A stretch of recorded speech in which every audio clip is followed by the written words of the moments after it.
तो चलो इस इंपॉर्टेंट क्वेश्चन को अच्छे से समझते हैं। What is the importance of DNA copying in reproduction? Basically सवाल ये पूछ रहा है कि रिप्रोडक्शन के प्रोसेस में डीएनए की कॉपी बनने का आखिर क्या रोल है, उसकी क्या जरूरत है। अब इस सवाल को आंसर करने से पहले यह समझना जरूरी है कि भई ये डीएनए आखिर है क्या। तो देखो, डीएनए यानी डीऑक्सी राइबोन्यूक्लिक एसिड को आप लाइफ का ब्लूप्रिंट समझ लो। जैसे एक बिल्डिंग को बनाने के लिए एक प्लान होता है, बिल्कुल वैसे ही एक ऑर्गेनिज्म का स्ट्रक्चर कैसा होगा, उसके फंक्शंस क्या होंगे, ये सारी इंफॉर्मेशन इस डीएनए में स्टोर रहती है। अब आते हैं रिप्रोडक्शन पर। हम सब जानते हैं कि रिप्रोडक्शन एक ऐसा प्रोसेस है जिसमें एक नया इंडिविजुअल बनता है, राइट? और इसकी सबसे बेसिक रिक्वायरमेंट क्या है? यही कि जो नया इंडिविजुअल बनेगा उसका बॉडी डिजाइन अपने पेरेंट जैसा ही होना चाहिए। तो बॉडी डिजाइन को सेम रखने के लिए जरूरी है कि जो ब्लूप्रिंट है यानी हमारा डीएनए वो अगली जनरेशन में पास ऑन हो जाए। और ये ट्रांसमिशन होता कैसे है? ये होता है सेल डिवीजन के प्रोसेस के थ्रू। लेकिन आप सोचो, एक लॉजिकल प्रॉब्लम है यहाँ। अगर पेरेंट सेल ने अपना ओरिजिनल ब्लूप्रिंट ही आगे दे दिया तो उसके पास क्या बचेगा? कुछ नहीं, राइट? इसलिए सेल के डिवाइड होने से आयन पहले उस डीएनए की एक एग्जैक्ट कॉपी बनानी पड़ती है। और हाँ, ये काफ़ी कॉम्प्लेक्स बायोकेमिकल प्रोसेस है जिसमें बहुत से एंजाइम्स इन्वॉल्व होते हैं। और इसी प्रोसेस को हम कहते हैं डीएनए कॉपिंग, या अगर थोड़ा टेक्निकल लैंग्वेज में बोले तो डीएनए रेप्लिकेशन। इसका फायदा क्या हुआ? रिजल्ट ये हुआ कि अब जब सेल डिवाइड करेगा तो जो दो नए सेल्स बनेंगे उन दोनों के पास ब्लूप्रिंट का एक एक पूरा सेट मौजूद होगा। तो अब हम आते हैं अपने क्वेश्चन के पहले मेन पॉइंट पर। डीएनए कॉपिंग का सबसे पहला और सबसे बड़ा इंपॉर्टेंस है स्टेबिलिटी। जब डीएनए कॉपिंग बिल्कुल अच्छे से एक्यूरेटली होती है तो इसका सीधा रिजल्ट ये है कि ऑफस्प्रिंग का जो बेसिक बॉडी डिजाइन है वो अपने पेरेंट्स जैसा ही रहता है। और इसी स्टेबिलिटी की वजह से किसी भी स्पीशी के जो बेसिक फीचर्स हैं, उसके जो मेन कैरेक्टरिस्टिक्स हैं, वो जनरेशन के बाद जनरेशन मेंटेन रहते हैं। तभी तो स्पीशी की एक पहचान, एक आइडेंटिटी बनी रहती है। लेकिन यहाँ एक बहुत ही इंटरेस्टिंग सवाल उठता है, क्या ये जो कॉपिंग का प्रोसेस है ये हमेशा हर एक बार परफेक्टली 100% एक्यूरेट होता है? क्या कहते हो? वेल, इसका जवाब है नहीं। देखो, कोई भी बायोकेमिकल प्रोसेस कभी भी बिल्कुल 100% परफेक्ट नहीं हो सकता। तो इस डीएनए कॉपिंग के प्रोसेस में भी ना कभी कभी छोटी मोटी इनएक्यूरेसीज आ जाती हैं। इन्हीं चेंजेस को हम कहते हैं वेरिएशंस। और एक बात ध्यान रखना, यही वो जगह है जहां स्टूडेंट्स एक कॉमन मिस्टेक करते हैं। वो सोचते हैं कि हर वेरिएशन हार्मफुल होता है, जबकि ऐसा बिल्कुल भी नहीं है। और बस यहीं से डीएनए कॉपिंग का दूसरा और बहुत ही क्रूशियल इंपॉर्टेंस सामने आता है। चलो एक एग्जाम्पल से समझते हैं। इमेजिन करो कि यहाँ एक बैक्टीरिया की पॉपुलेशन है जो बड़े आराम से एक अच्छे टेम्परेट एनवायरनमेंट में ग्रो कर रही है। अब अचानक से क्या होता है कि उनके एनवायरनमेंट में, या जिसे हम अच्छे से बोलें तो उनके नीचे में, एक बहुत बड़ा एक ड्रास्टिक चेंज आ जाता है। मान लो टेम्परेचर अचानक से बहुत ज़्यादा बढ़ गया। अब सोचो, अगर सारे के सारे बैक्टीरिया एक दूसरे की एग्जैक्ट कॉपी होते, बिल्कुल आइडेंटिकल, तो क्या होता? सबके सब मर जाते। लेकिन इनमें से एक बैक्टीरिया ऐसा था जिसके पास डीएनए कॉपिंग की वजह से पहले से ही एक छोटा सा वेरिएशन मौजूद था, हीट रेजिस्टेंस का। और बस इसीलिए वो बच गया, वो सरवाइव कर गया। और अब आगे क्या होगा? जो भी नई पॉपुलेशन बनेगी उसमें सर्वाइवल वाला फीचर यानी हीट रेजिस्टेंस नेचुरली आगे पास ऑन हो जाएगा। और यही चीज, यही वेरिएशन आगे चल के एडेप्टेशन और एवोल्यूशन का बेसिस बनता है जो स्पीसीज के लॉन्ग टर्म सर्वाइवल को इंश्योर करता है। सो इस पूरे डिस्कशन का आखिरी और सबसे इंपॉर्टेंट पॉइंट जो आपको अपने एग्जाम में लिखना है वो ये है, डीएनए कॉपिंग के दो मेन इंपॉर्टेंस हैं। पहला, मेंटेनेंस ऑफ बॉडी डिजाइन, जिसे हम स्टेबिलिटी भी कहते हैं। इससे ट्रेड्स जो हैं वो जनरेशन टू जनरेशन कंसिस्टेंट रहते हैं। और दूसरा, बेसिस फॉर एवोल्यूशन यानी वेरिएशन। ये वो जरूरी चेंजेस हैं जो एक स्पीशीज को बदलते हुए एनवायरनमेंट में अडेप्ट करने और सर्वाइव करने में हेल्प करते हैं। तो चलिए आज एक बड़ा ही इंटरेस्टिंग क्वेश्चन देखते हैं। क्वेश्चन है, why is variation beneficial to the species but not necessarily for the individual? मतलब सवाल में दो बातें हैं। पहली कि वेरिएशन पूरी स्पीशीज यानी पूरी प्रजाति के लिए कैसे बेनिफिशियल है, कैसे फायदेमंद है। और दूसरा पार्ट यह है कि वही वेरिएशन एक अकेले सिंगल इंडिविजुअल के लिए हमेशा बेनिफिशियल क्यों नहीं होता। ये थोड़ा सा कंफ्यूजिंग लग सकता है और इसी का रीजन हमें एक्सप्लेन करना है। अच्छा, इस सवाल को आसानी से समझने के लिए ना सबसे पहले इसका जो मेन टर्म है यानी वेरिएशन, उसको पकड़ते हैं। वेरिएशन का सिंपल सा मतलब है डिफरेंसेस इन द कैरेक्टर्स और traits among the individuals of a species. यानी एक ही स्पीशीज के अलग अलग मेंबर्स में जो छोटे बड़े डिफरेंसेस हम ऑब्जर्व करते हैं उसी को वेरिएशन कहते हैं। और हाँ, एग्जाम में लिखने के लिए ये डेफिनेशन एकदम परफेक्ट है। अब सवाल उठता है कि ये वेरिएशन आती कहाँ से है। इसका जो प्राइमरी कॉज है वो है डीएनए कॉपिंग के प्रोसेस में होने वाली छोटी छोटी इनएक्यूरेसीज। देखिए, जब भी एक सेल डिवाइड होता है तो उसके डीएनए की एक कॉपी बनती है। इस कॉपी प्रोसेस में अगर कोई भी हल्का सा चेंज आ जाए तो वही एक नए वेरिएशन का रिजल्ट होता है, जैसा कि आप इस डायग्राम में आसानी से ऑब्जर्व कर सकते हैं। तो चलिए अब इसके पहले पार्ट को ना एक सिंपल से एग्जाम्पल से समझते हैं। मान लीजिए कि बैक्टीरिया की एक पॉपुलेशन है जो टेम्परेट वाटर्स यानी बिल्कुल नॉर्मल टेम्परेचर वाले पानी में रहती है। अब वेरिएशन की प्रॉपर्टी के कारण इसी पॉपुलेशन में कुछ बैक्टीरिया ऐसे भी हैं जिनमें गर्मी सहने का यानी हीट टॉलरेट करने का एक स्पेशल ट्रेट है। अब सोचिए, किसी रीजन से उस पानी का टेम्परेचर अचानक से इंक्रीज हो जाता है। इस एनवायरमेंटल चेंज का रिजल्ट क्या होगा? सिंपल है, ज्यादातर बैक्टीरिया जिनके पास हीट रेजिस्टेंस नहीं थी वो सर्वाइव नहीं कर पाएंगे, वो मर जाएंगे। लेकिन जिनके पास वो स्पेशल हीट रेजिस्टेंट वेरिएशन था वो इस चेंज में भी जिंदा बच जाएंगे और आगे रिप्रोड्यूस करके अपनी पॉपुलेशन को इंक्रीज करेंगे। तो देखा आपने, इस एग्जाम्पल से आखिरी कंक्लूजन ये निकला कि वेरिएशन ने उस पूरी बैक्टीरिया स्पीशीज को खत्म होने से बचा लिया। मतलब जब एनवायरनमेंट में कोई बड़ा चेंज आता है तो वेरिएशन एक इंश्योरेंस पॉलिसी जैसा काम करती है। इसलिए ये स्पीशीज के लॉन्ग टर्म सर्वाइवल के लिए एक बहुत ही एसेंशियल प्रॉपर्टी है। तो ठीक है, ये तो हो गई स्पीशीज की बात, लेकिन अब सवाल के दूसरे हिस्से पे आते हैं कि ये इंडिविजुअल के लिए हमेशा बेनिफिशियल क्यों नहीं है। उसी बैक्टीरिया पॉपुलेशन के एग्जाम्पल को याद कीजिए। जब तक पानी का टेम्परेचर एकदम नॉर्मल था, उस कंडीशन में जिन बैक्टीरिया के पास हीट रेजिस्टेंट ट्रेट था उन्हें कोई एक्स्ट्रा सर्वाइवल एडवांटेज तो मिल नहीं रहा था। उनके लिए वो वेरिएशन उस टाइम पर बिल्कुल इर्रेलेवेंट था। तो इस टेबल से ना पूरा पिक्चर एकदम क्लियर हो जाता है। देखिए, एक तरफ है स्पीशीज जिसके लिए वेरिएशन सर्वाइवल का चांस इंक्रीज करती है और अडेप्टेशन में हेल्प करती है। वहीं दूसरी तरफ है एक इंडिविजुअल जिसके लिए वही वेरिएशन उस पर्टिकुलर टाइम और कंडीशन में बिल्कुल बेकार या इवन डिसएडवांटेजेस भी हो सकता है। अगर आप एग्जाम में इस तरह से कंपेयर करके लिखेंगे तो बहुत अच्छा इंप्रेशन पड़ेगा। इस पूरे कॉन्सेप्ट को हम एक एवोल्यूशनरी लॉटरी की तरह भी समझ सकते हैं। सोचिए कि एक स्पीशीज जो है वो बहुत सारी अलग अलग लॉटरी टिकट्स प्रोड्यूस करती हैं। ये टिकट्स क्या हैं? ये हैं उसके इंडिविजुअल्स जिनके पास अलग अलग वेरिएशंस हैं। अब हमें नहीं पता कि फ्यूचर में एनवायरनमेंट का विनिंग नंबर क्या होगा, यानी कैसा चेंज आएगा, लेकिन इतनी सारी वेरिएशंस होने की वजह से स्पीशीज का चांस बढ़ जाता है कि कोई ना कोई विनिंग टिकट उसके पास जरूर होगा जो उसको आगे कंटिन्यू करने में हेल्प करेगा। तो चलिए आज का क्वेश्चन देखते हैं, बाइनरी फिशन और मल्टीपल फिशन में क्या डिफरेंस है। देखो, दोनों ही फिशन है यानी डिवीजन के ही प्रोसेस हैं, पर एक बाइनरी है और एक मल्टीपल। इनके बीच का जो मेन फर्क है ना, उसको आज बिल्कुल आसान तरीके से समझेंगे। सबसे पहले इस वर्ड फिजन को ही पकड़ते हैं। इसका मतलब क्या होता है? देखो, फिजन एक तरह का एसेक्सुअल रिप्रोडक्शन का प्रोसेस है। इसमें होता क्या है कि एक पेरेंट सेल यानी जो ओरिजिनल सेल है वो डिवाइड हो जाता है और दो या उससे ज्यादा नए डॉटर सेल्स बनाता है। बेसिकली एक से अनेक बनने का प्रोसेस है ये। तो आगे बढ़ते हैं और सबसे पहले बात करते हैं बाइनरी फिशन की। अब देखो, इसके नाम में ही इसका मतलब छुपा है। बाइनरी, इसका मतलब होता है दो।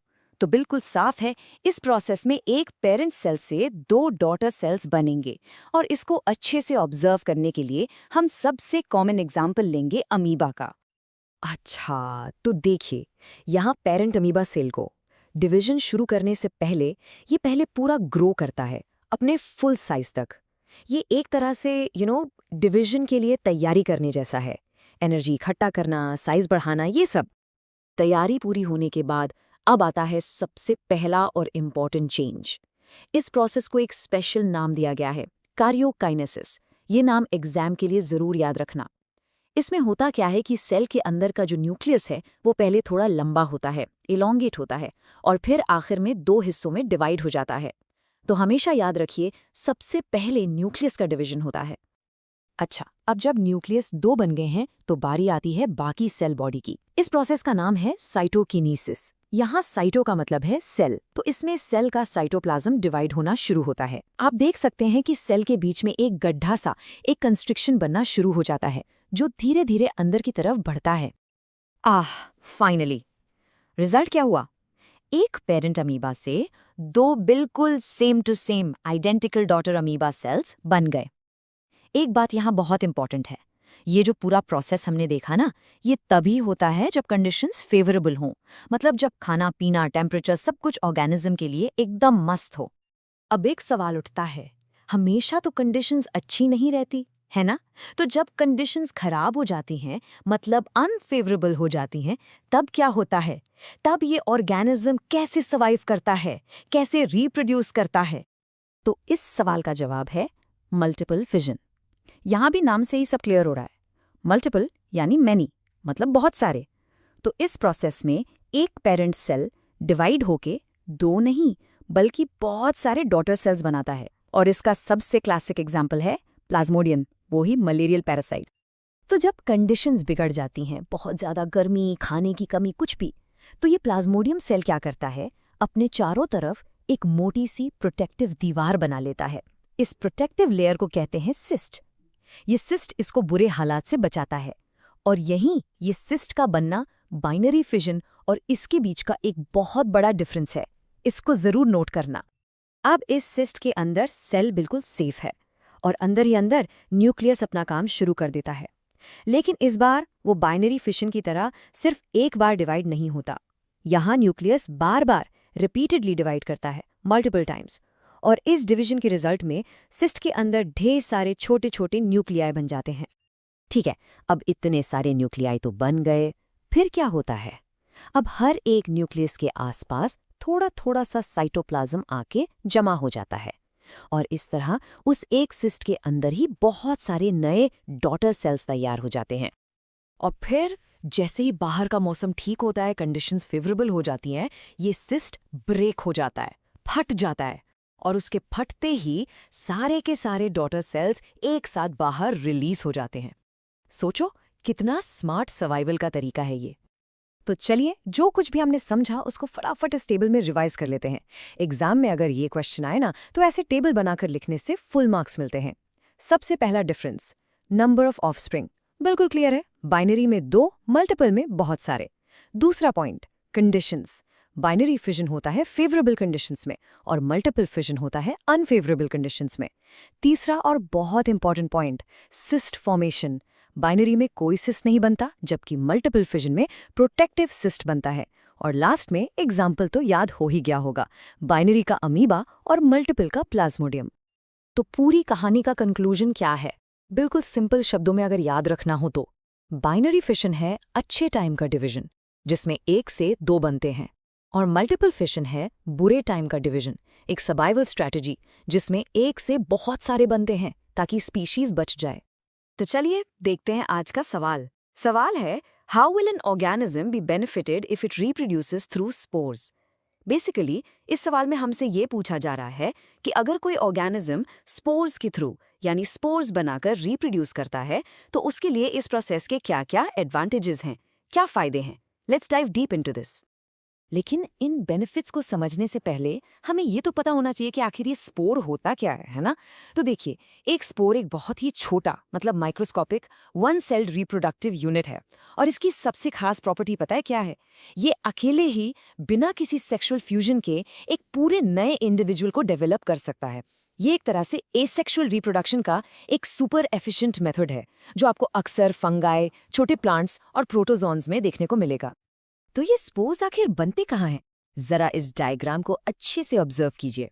ये है राइजोपस, यानी जो ब्रेड पर मोल्ड लग जाती है उसका स्ट्रक्चर।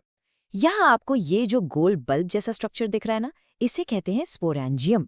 आप इसे एक छोटा सा पैकेट समझ लीजिए या एक स्पोर फैक्ट्री मान लीजिए। इसी के अंदर सैकड़ों हजारों की क्वांटिटी में छोटे छोटे स्पोर्स बनते हैं और वहीं पर स्टोर रहते हैं। और फिर क्या होता है, जब ये स्पोरेंजियम, ये पैकेट पूरी तरह मैच्योर हो जाता है, तो ये फट जाता है, और इसकी फटने से सारे स्पोर्स हवा में रिलीज हो जाते हैं। और यही है इस प्रोसेस का सबसे पहला और सबसे बड़ा बेनिफिट। एक साथ एक बहुत ही large number of spores produce होते हैं। सोच के देखिए, इतनी ज्यादा क्वांटिटी में स्पोर्स प्रोड्यूस करके वो ऑर्गेनिज्म अपने सर्वाइवल के चांस को कितना ज्यादा इंक्रीज कर लेता है। हजारों में से, लाखों में से कुछ स्पोर्स को तो ऐसी परफेक्ट कंडीशंस मिल ही जाएंगी ना, जहां वो आराम से ग्रो कर सके। It's a numbers game. अच्छा, यहाँ पर एक कॉमन कंफ्यूजन होती है जो ज्यादातर स्टूडेंट्स करते हैं स्पोर्स और सीड्स के बीच में। इसको क्लियर करना बहुत जरूरी है। हमेशा याद रखिए, स्पोर्स जो हैं वो एसेक्सुअल रिप्रोडक्शन से बनते हैं और उनका स्ट्रक्चर बहुत ही सिंपल होता है। वहीं दूसरी तरफ जो सीड्स होते हैं वो सेक्सुअल रिप्रोडक्शन का रिजल्ट हैं और उनका स्ट्रक्चर काफ़ी कॉम्प्लेक्स होता है। दोनों बिल्कुल अलग चीज़ें हैं। अब एक और सिचुएशन सोचिए। मान लीजिए एनवायरनमेंट की कंडीशन अचानक से खराब हो गई, जैसे बहुत ज़्यादा गर्मी पड़ने लगी या बहुत ठंड हो गई या पानी की कमी हो गई। ऐसे में क्या होगा? यहाँ आता है हमारा दूसरा बेनिफिट। हर एक स्पोर के चारों तरफ एक बहुत ही मोटी प्रोटेक्टिव दीवार होती है। ये दीवार बिल्कुल एक सेफ्टी शील्ड या सुरक्षा कवच की तरह काम करती है। ये उस स्पोर को हर तरह के खराब यानी अनफेवरेबल कंडीशन से बचा कर रखती है, जब तक कि मौसम दोबारा ठीक ना हो जाए। ठीक है, तो स्पोर्स बहुत सारे बन गए और उनके पास एक सर्वाइवल शील्ड भी है। लेकिन अब एक और प्रॉब्लम है। अगर सारे के सारे स्पोर्स एक ही जगह गिर जाएंगे तो उनमें आपस में ही रिसोर्सेज के लिए कंपटीशन शुरू हो जाएगा। इस प्रॉब्लम का सलूशन है हमारा तीसरा बेनिफिट। स्पोर्स का साइज बहुत छोटा होता है और वो बहुत ही हल्के यानी लाइट वेट होते हैं। इसका इफेक्ट क्या है कि हवा यानी विंड उन्हें बड़ी आसानी से दूर दूर तक उड़ाकर ले जाती है। इसी प्रोसेस को हम डिस्पर्सल कहते हैं। इससे स्पोर्स बिल्कुल नए नए इलाकों तक, नए हैबिटेट्स तक पहुंच जाते हैं और कंपटीशन का चांस भी कम हो जाता है। तो अगर ये सवाल आपके एग्जाम में आ जाए तो आपको एक परफेक्ट आंसर कैसे लिखना है जिससे आपको फुल मार्क्स मिले? आपको बस इन 3 की पॉइंट्स को अच्छे से एक्सप्लेन करना है। Point number 1, large number of spores produce होने की वजह से स्पीशीज के सर्वाइवल के चांसेस बढ़ जाते हैं। पॉइंट नंबर 2, स्पोर्स के ऊपर एक थिक प्रोटेक्टिव आउटर वॉल होती है जो उन्हें अनफेवरेबल एनवायरमेंटल कंडीशंस में सर्वाइव करने में हेल्प करती है। और पॉइंट नंबर 3, लाइट वेट और स्मॉल साइज होने का रीजन है कि उनका विंड के थ्रू आसानी से डिस्पर्सल हो जाता है, जिससे वो नए हैबिटेट्स तक पहुंचते हैं और कंपटीशन कम होता है। बस ये 3 पॉइंट्स अच्छे से लिख दीजिए। चलिए इस सवाल को अच्छे से समझते हैं। सवाल ये है कि आखिर ऐसा क्या रीज़न है, ऐसी क्या वजह है कि जो मोर कॉम्प्लेक्स ऑर्गेनिजम्स हैं जैसे कि हम इंसान, वो रीजेनरेशन के प्रोसेस से नए इंडिविजुअल्स नहीं बना पाते, जबकि कुछ सिंपल से ऑर्गेनिजम्स ऐसा कर लेते हैं। इसके पीछे का रीज़न क्या है? चलिए इसको अच्छे से एक्सप्लोर करते हैं। तो इसको समझने से पहले चलिए इस अमेजिंग बायोलॉजिकल प्रोसेस यानी रीजेनरेशन को ऑब्जर्व करते हैं। ये नेचर की एक रियल सुपर पावर जैसा है, एक ऐसी प्रॉपर्टी जिसमें एक लिविंग बीइंग अपने खोए हुए बॉडी पार्ट्स को वापस ग्रो कर सकता है। हाँ, अगर एग्जाम में इसकी डेफिनेशन लिखनी हो तो आपको एग्जैक्टली यही लिखना है। रीजेनरेशन एक नेचुरल प्रोसेस है जिसमें कोई भी ऑर्गेनिज्म अपने डैमेज्ड या मिसिंग सेल्स, टिश्यूज, ऑर्गन्स और यहाँ तक कि पूरे बॉडी पार्ट्स को रिस्टोर कर लेता है। इसका मेन पॉइंट है लॉस्ट पार्ट्स को वापस से बनाना। इसका सबसे बेस्ट एग्जाम्पल है प्लेनेरिया। ये एक बहुत ही सिंपल सा फ्लैटवॉर्म है, पर इसमें रीजनरेशन का जो इफेक्ट हम ऑब्जर्व करते हैं वो कमाल का है। अब देखिए यहाँ से चीज़ें और इंटरेस्टिंग हो जाती हैं। मान लीजिए अगर हम इस प्लेटफॉर्म की बॉडी को समहाउ कट कर दें 2 या उससे ज़्यादा पीसेस में, तो एक बहुत ही अजीब सा चेंज ऑब्जर्व करने को मिलता है। तो होता क्या है कि इसका हर एक टुकड़ा, हर एक पीस ग्रो करके एक पूरा का पूरा नया इंडिविजुअल बन जाता है। सोचिए 1 से 2 नए प्लेनेरिया, यही तो है इसकी अमेजिंग रीजनरेशन प्रॉपर्टी। तो ये एग्जाम्पल देखने के बाद हम वापस अपने मेन सवाल पर आते हैं कि भाई अगर प्लेनेरिया जैसा सिंपल सा ऑर्गेनिज्म ये कर सकता है तो हम जैसे कॉम्प्लेक्स ऑर्गेनिजम्स क्यों नहीं? अगर हमारी उंगली कट हो जाए तो वो वापस ग्रो क्यों नहीं होती? इसका मेन रीजन इनके फंडामेंटल स्ट्रक्चर के डिफरेंस में छुपा है। जैसा आप इस कंपैरिजन में देख सकते हैं, सिंपल ऑर्गेनिजम्स में सेल टाइप्स बहुत कम होते हैं और अनस्पेशलाइज्ड होते हैं, और बॉडी ऑर्गेनाइजेशन भी काफ़ी सिंपल होता है। इसके बिल्कुल ऑपोजिट कॉम्प्लेक्स ऑर्गेनिजम्स में ढेर सारे हाईली स्पेशलाइज्ड सेल्स होते हैं और बॉडी टिश्यूज, ऑर्गन्स और ऑर्गन सिस्टम्स में ऑर्गेनाइज्ड होती है। तो चलिए पहले रीजन की बात करते हैं और वो है सेल स्पेशलाइजेशन। सिंपल शब्दों में इसका मतलब है कि कॉम्प्लेक्स बॉडीज में हर एक सेल का एक खास, एक स्पेसिफिक काम होता है, वो अपने काम का एक्सपर्ट होता है। इस साइंटिफिक प्रोसेस को हम कहते हैं सेल डिफरेंशिएशन। ये वो प्रोसेस है जिसमें एक जनरल सेल, मतलब जो पहले कोई भी काम कर सकता था, वो चेंज होकर एक स्पेशल सेल बन जाता है जिसका एक ही काम फिक्स हो जाता है, जैसे कि स्किन सेल बनना या नर्व सेल बनना। इसको आप ऐसे समझिए जैसे एक कंपनी में अलग अलग डिपार्टमेंट होते हैं ना, फाइनेंस वाला मार्केटिंग का काम नहीं करता, बिल्कुल वैसे ही हमारी बॉडी में हर सेल का रोल फिक्स है। एक नर्व सेल का काम है सिग्नल्स भेजना और एक मसल सेल का काम है कॉन्ट्रैक्ट करना। दोनों अपने अपने फील्ड के मास्टर हैं। और ये इतने ज़्यादा स्पेशलाइज्ड हो जाते हैं कि ये अपना काम बदल ही नहीं सकते। मतलब एक बार जो सेल नर्व सेल बन गया, वो लाइफ में कभी भी मसल सेल नहीं बन सकता। उसकी किस्मत, उसका फंक्शन फिक्स हो जाता है। ठीक है, तो सेल स्पेशलाइजेशन समझ आ गया। अब आते हैं दूसरे बड़े रीजन पर, हाई लेवल ऑफ ऑर्गेनाइजेशन। इसका मतलब है कि हमारी बॉडी जो इन स्पेशल सेल से बनी है, उसका स्ट्रक्चर बहुत ही ऑर्गेनाइज्ड और कॉम्प्लेक्स होता है। देखिए, ये सारे स्पेशलाइज्ड सेल्स अकेले काम नहीं करते, ये ग्रुप्स बनाते हैं और इन्हीं ग्रुप्स को हम कहते हैं टिश्यूज। जैसे बहुत सारे मसल सेल्स मिलकर बनाते हैं मस्कुलर टिश्यू और नर्व सेल्स मिलकर बनाते हैं नर्वस टिश्यू। फिर आगे अलग अलग तरह के टिश्यूज एक साथ जुड़कर ऑर्गन्स बनाते हैं। हमारा हार्ट, लंग्स या किडनी, ये सब ऑर्गन्स के ही तो एग्जाम्पल्स हैं जिनका बॉडी में एक पर्टिकुलर फंक्शन होता है। और आखिर में ये सारे ऑर्गन्स एक टीम की तरह मिलकर काम करते हैं, जिसे हम कहते हैं ऑर्गन सिस्टम। जैसे डाइजेस्टिव सिस्टम में स्टमक, इंटेस्टाइन सब मिलकर काम करते हैं, या सर्कुलेटरी सिस्टम में हार्ट और ब्लड वेसल्स एक साथ काम करते हैं। तो आप समझ सकते हैं कि हमारी पूरी बॉडी एक बहुत ही कॉम्प्लेक्स और अच्छे से बनाए गए ब्लूप्रिंट जैसी है। हर एक चीज की अपनी एक फिक्स्ड जगह है और एक फिक्स्ड फंक्शन है। कुछ भी इधर उधर नहीं है, सब कुछ एकदम परफेक्टली ऑर्गेनाइज्ड है। इसीलिए सोचिए, बॉडी के एक छोटे से कटे हुए हिस्से से या कुछ सेल्स से इस पूरे कॉम्प्लेक्स ब्लूप्रिंट को दोबारा से बनाना, ये बॉडी के लिए प्रैक्टिकली इम्पॉसिबल हो जाता है। इतना प्रिसाइज स्ट्रक्चर दोबारा कैसे बनेगा? तो इसका मतलब ये नहीं है कि कॉम्प्लेक्स ऑर्गेनिजम्स में कोई कमी है या ये उनका फेलियर है, बिल्कुल नहीं। इसको हम कहते हैं एक एवोल्यूशनरी ट्रेड ऑफ। एवोल्यूशन के प्रोसेस में कुछ बेहतर पाने के लिए कभी कभी कुछ छोड़ना पड़ता है। तो यहाँ ट्रेड ऑफ क्या हुआ? हमने यानी कॉम्प्लेक्स ऑर्गेनिजम्स ने पूरी बॉडी को रीजनरेट करने की प्रॉपर्टी को एक्सचेंज कर लिया हाईली स्पेशलाइज्ड सिस्टम्स के बदले में। और इन्हीं सिस्टम्स की वजह से हम सोच पाते हैं, भाग पाते हैं और इतने सारे कॉम्प्लेक्स काम कर पाते हैं जो सिंपल ऑर्गेनिजम्स नहीं कर सकते। तो चलिए देखते हैं हमारा आज का क्वेश्चन। ये पूछ रहा है, why is vegetative propagation practice for growing some types of plants. आसान भाषा में इसका मतलब है कि भाई कुछ खास तरह के प्लांट्स को उगाने के लिए हम वेजिटेटिव प्रोपगेशन का मेथड ही क्यों यूज करते हैं, हम उन्हें बीज यानी सीड्स से क्यों नहीं उगाते। इसको ठीक से समझने के लिए पहले ये जानना पड़ेगा कि आखिर ये वेजिटेटिव प्रोपगेशन चीज है क्या। तो देखो, वेजिटेटिव प्रोपगेशन एक तरह का एसेक्सुअल रिप्रोडक्शन है। सिंपल सा मतलब है इसका कि नया प्लांट बनाने के लिए आपको बीज की जरूरत ही नहीं है। आप पेरेंट प्लांट के ही किसी हिस्से से, जैसे उसके रूट से, स्टेम से, लीव्स से या बड से एक पूरा का पूरा नया प्लांट प्रोड्यूस कर सकते हो। और इस प्रोसेस की सबसे इंपॉर्टेंट बात यही है कि इसमें सीड्स का कोई इन्वॉल्वमेंट, कोई रोल नहीं होता। इसका एक बहुत ही कॉमन एग्जाम्पल है रोज प्लांट यानी गुलाब का पौधा। हम क्या करते हैं, पेरेंट प्लांट से एक छोटी सी स्टेम कटिंग लेते हैं, उसकी एक टहनी काटते हैं और बस उसे सीधा सॉइल में लगा देते हैं। और फिर कुछ ही टाइम बाद आप ऑब्जर्व करोगे कि उसी कटिंग से रूट्स निकल आती हैं और वो एक पूरा नया रोज प्लांट बन जाता है। देखा, इस पूरे प्रोसेस में कहीं भी सीड का यूज नहीं हुआ। और पता है इस प्रोसेस की सबसे कमाल की बात क्या है, जो नया प्लांट बनता है ना, वो पेरेंट प्लांट की बिल्कुल बिल्कुल एग्जैक्ट कॉपी होता है, एकदम फोटोकॉपी की तरह। इन्हें हम साइंस की लैंग्वेज में क्लोन भी कहते हैं। इसका मतलब हुआ कि इनके सारे जेनेटिक ट्रेट्स पेरेंट प्लांट से 100% सेम होते हैं। ओके, ठीक है, ये प्रोसेस तो समझ आ गया, लेकिन आखिर इसका फायदा क्या है? हम ये प्रोसेस यूज ही क्यों करते हैं? इसके पीछे मेन रीजन क्या है?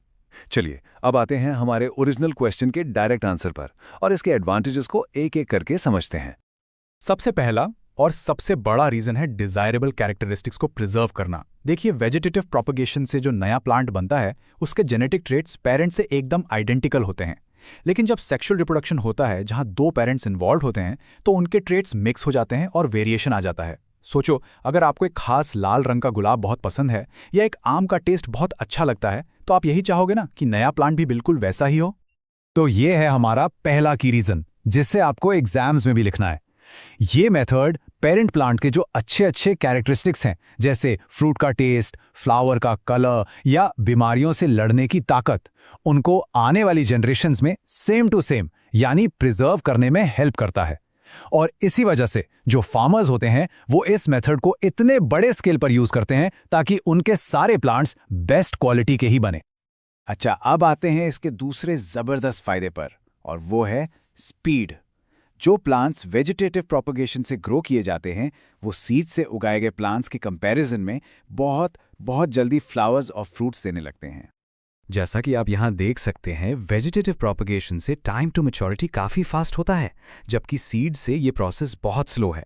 फॉर एग्जाम्पल, सोचो अगर आप आम का पेड़ बीज से लगाओगे तो उसमें फल आने में कई साल लग जाते हैं, लेकिन अगर आप ग्राफ्टिंग यूज करते हो, जो कि एक टाइप की वेजिटेटिव प्रोपगेशन ही है, तो फल बहुत जल्दी अ फ्यू ईयर्स में ही आ जाते हैं।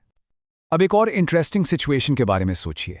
ऐसे प्लांट्स का क्या जिन्होंने वायबल सीड्स यानी ऐसे बीज जो नया प्लांट उगा सकें प्रोड्यूस करने की कैपेसिटी ही खो दी है। फॉर एग्जाम्पल बनाना यानी केला। आपने कभी केले में बीज देखे हैं? नहीं ना? तो फिर ऐसे प्लांट्स को ग्रो कैसे करेंगे? ऐसे प्लांट्स के लिए वेजिटेटिव प्रोपगेशन एक लाइफलाइन जैसा है। सच में, बनाना, सीडलेस ग्रेप्स, शुगर केन और बहुत सारी रोज की वैरायटीज जैसे प्लांट्स के लिए ये मेथड ही उन्हें ग्रो करने का सबसे इफेक्टिव और कई बार आखिरी यानी इकलौता तरीका है फॉर फार्मर्स एंड गार्डनर्स। तो चलिए इन सभी पॉइंट्स को एकदम फटाफट समराइज करते हैं। पहला एडवांटेज, जेनेटिक यूनिफॉर्मिटी। इससे रोज और शुगरकेन जैसे प्लांट्स में डिजायरेबल ट्रेट्स को प्रिजर्व किया जाता है। दूसरा, फास्टर ग्रोथ। इससे मैंगो और लेमन जैसे प्लांट्स में फ्रूट्स बहुत जल्दी आते हैं। और तीसरा, ये बनाना और ग्रेप्स जैसे सीडलेस प्लांट्स के लिए एक लाइफ सेवर है। बस यही आसान से 3 रीजंस हैं जिनके कारण वेजिटेटिव प्रोपगेशन इतना ज्यादा यूज होता है। चलिए देखते हैं आज का सवाल। सवाल है, why is DNA कॉपिंग an essential part of the process of reproduction? मतलब रिप्रोडक्शन के प्रोसेस में डीएनए की कॉपी करना इतना जरूरी, इतना एसेंशियल क्यों है? ये एक बहुत ही फंडामेंटल क्वेश्चन है और इसका आंसर लाइफ के बिल्कुल कोर कॉन्सेप्ट में छुपा है। आइए इसे एकदम बेसिक से समझते हैं। देखिए, हर लिविंग ऑर्गेनिज्म के पास, चाहे वो एक छोटा सा अमीबा हो या फिर हम इंसान, एक मास्टर ब्लूप्रिंट होता है। आप इसको ऐसे सोचो, जैसे कोई बिल्डिंग बनाने से पहले उसका एक पूरा नक्शा, एक ब्लूप्रिंट बनता है ना, जिसमें हर एक डिटेल होती है कि कौन सी चीज कहाँ और कैसे बनेगी। बस बिल्कुल वैसा ही। और बायोलॉजी की लैंग्वेज में इसी मास्टर ब्लूप्रिंट को हम कहते हैं डीएनए, जिसका पूरा नाम है डीऑक्सीराइबोन्यूक्लिक एसिड। यही वो मास्टर फाइल है, वो इंस्ट्रक्शन मैनुअल है, जिसमें एक ऑर्गेनिज्म की बॉडी डिजाइन से लेकर उसके छोटे से छोटे फंक्शन की सारी इंफॉर्मेशन स्टोर होती है। और ये है इसकी एकदम परफेक्ट एग्जाम फ्रेंडली डेफिनेशन, जिसे आपको अच्छे से याद रखना है। डीएनए वो मॉलिक्यूल है जो सभी ऑर्गेनिजम्स के डेवलपमेंट, फंक्शनिंग, ग्रोथ और रिप्रोडक्शन के लिए जेनेटिक इंस्ट्रक्शंस कैरी करता है। बेसिकली एक ऑर्गेनिज्म को बनाने से लेकर उसको आगे मेंटेन करने तक जो भी इंफॉर्मेशन चाहिए वो सब इसी डीएनए में पैक्ड है। तो बात है अपने मेन क्वेश्चन पर। अगर सारी इंफॉर्मेशन इस डीएनए में है तो रिप्रोडक्शन के टाइम ये पूरा का पूरा ब्लूप्रिंट एक पेरेंट से एक नए ऑफस्प्रिंग तक पास ऑन कैसे होता है? आखिर उस नए ऑफस्प्रिंग को सारी इंस्ट्रक्शंस मिलती कैसे हैं? इस प्रोसेस को यहाँ ऑब्जर्व करिए। देखो, ये है हमारा पेरेंट सेल, जिसके अंदर उसका डीएनए मौजूद है। अब सेल डिवाइड होने से ठीक पहले सबसे पहला और सबसे इंपॉर्टेंट काम होता है इस डीएनए की कॉपिंग। इस प्रोसेस को हम कहते हैं डीएनए रेप्लिकेशन। इसमें क्या होता है, पेरेंट सेल अपने डीएनए की एकदम एग्जैक्ट कॉपी बना लेता है। जब कॉपी बन जाती है तभी सेल डिवाइड होता है और जो 2 नए डॉटर सेल्स बनते हैं उन दोनों को डीएनए की एक कंप्लीट कॉपी मिल जाती है। तो अब आपको क्लियर हो गया होगा कि ये कॉपिंग प्रोसेस इतना एसेंशियल, इतना जरूरी क्यों है। सिंपल सी बात है, अगर डीएनए कॉपी ही नहीं होगा तो जो नए सेल्स बनेंगे उन्हें इंस्ट्रक्शंस पूरी नहीं मिलेंगी, आधी अधूरी मिलेंगी। और आधी इन्फॉर्मेशन के साथ तो कोई भी ऑर्गेनिज्म ठीक से डेवलप या सर्वाइव कर ही नहीं सकता। इसका सीधा सा मतलब ये है कि डीएनए कॉपिंग इस चीज को इंश्योर करती है, इसको पक्का करती है कि जो नया ऑफस्प्रिंग बन रहा है उसे अपने पेरेंट्स से कंप्लीट जेनेटिक इन्फॉर्मेशन का सेट मिले, ताकि वो आगे जाकर ठीक से डेवलप और फंक्शन कर पाए। अब यहाँ एक बहुत इंटरेस्टिंग चीज है, इस डीएनए कॉपिंग के 2 बहुत इंपॉर्टेंट रिजल्ट्स निकलते हैं। एक तरफ है स्टेबिलिटी। इसका मतलब है कि डीएनए कॉपी होने से ये पक्का हो जाता है कि ऑफस्प्रिंग को उसकी स्पीशीज का बेसिक बॉडी डिजाइन और कैरेक्टरिस्टिक्स मिलेंगे, जैसे इंसान के बच्चे इंसानी होते हैं। लेकिन दूसरी तरफ एक और इंपॉर्टेंट रिजल्ट है और वो है वेरिएशन। पता है, ये कॉपिंग प्रोसेस हमेशा 100% परफेक्ट नहीं होता। कभी कभी इसमें छोटे मोटे चेंजेस या एरर्स आ जाते हैं और यही माइनर चेंजेस, जिन्हें हम वेरिएशंस कहते हैं, एवोल्यूशन के लिए और बदलते एनवायरनमेंट में स्पीशीज के सर्वाइवल के लिए बहुत ही जरूरी हैं। तो अब अगर एग्जाम में आपको इसका आंसर लिखना हो तो ये 2 की पॉइंट्स आपको जरूर मेंशन करने हैं। पहला point, transmission of information and species stability. DNA कॉपिंग से कंप्लीट जेनेटिक ब्लूप्रिंट पास होता है, जिससे स्पीशीज के fundamental characteristics generation after generation preserve रहती हैं। और दूसरा पॉइंट, क्रिएशन ऑफ वेरिएशन। कॉपिंग के टाइम जो हल्की फुल्की इनएक्यूरेसीज होती हैं, उनसे वेरिएशंस पैदा होते हैं, जो स्पीशीज को बदलते कंडीशंस में अडैप्ट और सर्वाइव करने में हेल्प करते हैं। और हाँ, एक कॉमन मिस्टेक से बचना है। बहुत सारे स्टूडेंट्स एग्जाम में सिर्फ पहला पॉइंट यानी इन्फॉर्मेशन पास होने वाला पॉइंट ही लिखकर आ जाते हैं। लेकिन याद रखिए, एक कंप्लीट आंसर और फुल मार्क्स के लिए वेरिएशन की इंपॉर्टेंस को एक्सप्लेन करना भी उतना ही जरूरी है। तो इस पॉइंट को बिल्कुल मत। तो चलिए आज का ये क्वेश्चन देखते हैं, how is the process of pollination different from fertilisation. देखो, ये दोनों ही प्लांट रिप्रोडक्शन के लिए अहम प्रोसेसेस हैं, पर सच बताऊं तो स्टूडेंट्स इनमें अक्सर कंफ्यूज हो जाते हैं। तो आज इस कंफ्यूजन को हम हमेशा के लिए आसान बना देंगे। अच्छा, इस डिफरेंस को ठीक से समझने के लिए ना सबसे पहले जरूरी है कि हम फ्लावर के स्ट्रक्चर को ऑब्जर्व करें। देखिए, ये जो मेल पार्ट है एंथर, यहाँ पर पॉलन ग्रेन्स बनते हैं, और वो जो फीमेल पार्ट है स्टिग्मा, वहां पर इन पॉलन ग्रेन्स को पहुंचना होता है। बस सारी कहानी यहीं से शुरू होती है। और पता है, आमतौर पर स्टूडेंट्स यहीं पर सबसे बड़ी गलती करते हैं। वो पॉलिनेशन और फर्टिलाइजेशन को एक ही चीज मान लेते हैं। पर चिंता मत करो, इस एक्सप्लेनर के बाद इन दोनों के बीच का जो रिलेशन है ना, वो आपको बिल्कुल क्रिस्टल क्लियर हो जाएगा। तो ठीक है, पहले प्रोसेस से शुरुआत करते हैं, पॉलिनेशन। अगर बिल्कुल सिंपल शब्दों में बोलूं तो ये एंथर से स्टिग्मा तक पॉलन ग्रेन्स का एक सफर है। इसकी डेफिनेशन में जो सबसे इंपॉर्टेंट वर्ड है वो है ट्रांसफर। दैट्स इट, बस एक जगह से दूसरी जगह जाना। आप पॉलिनेशन को एक कुरियर डिलीवरी प्रोसेस की तरह इमेजिन कर सकते हो। मान लो एक पैकेज है, यानी हमारा पॉलन ग्रेन, वो एंथर से डिस्पैच होता है और अपने सही एड्रेस यानी स्टिग्मा तक पहुंच जाता है। So it's just a journey, a simple transfer. लेकिन सोचो, ये ट्रांसफर अपने आप कैसे होगा?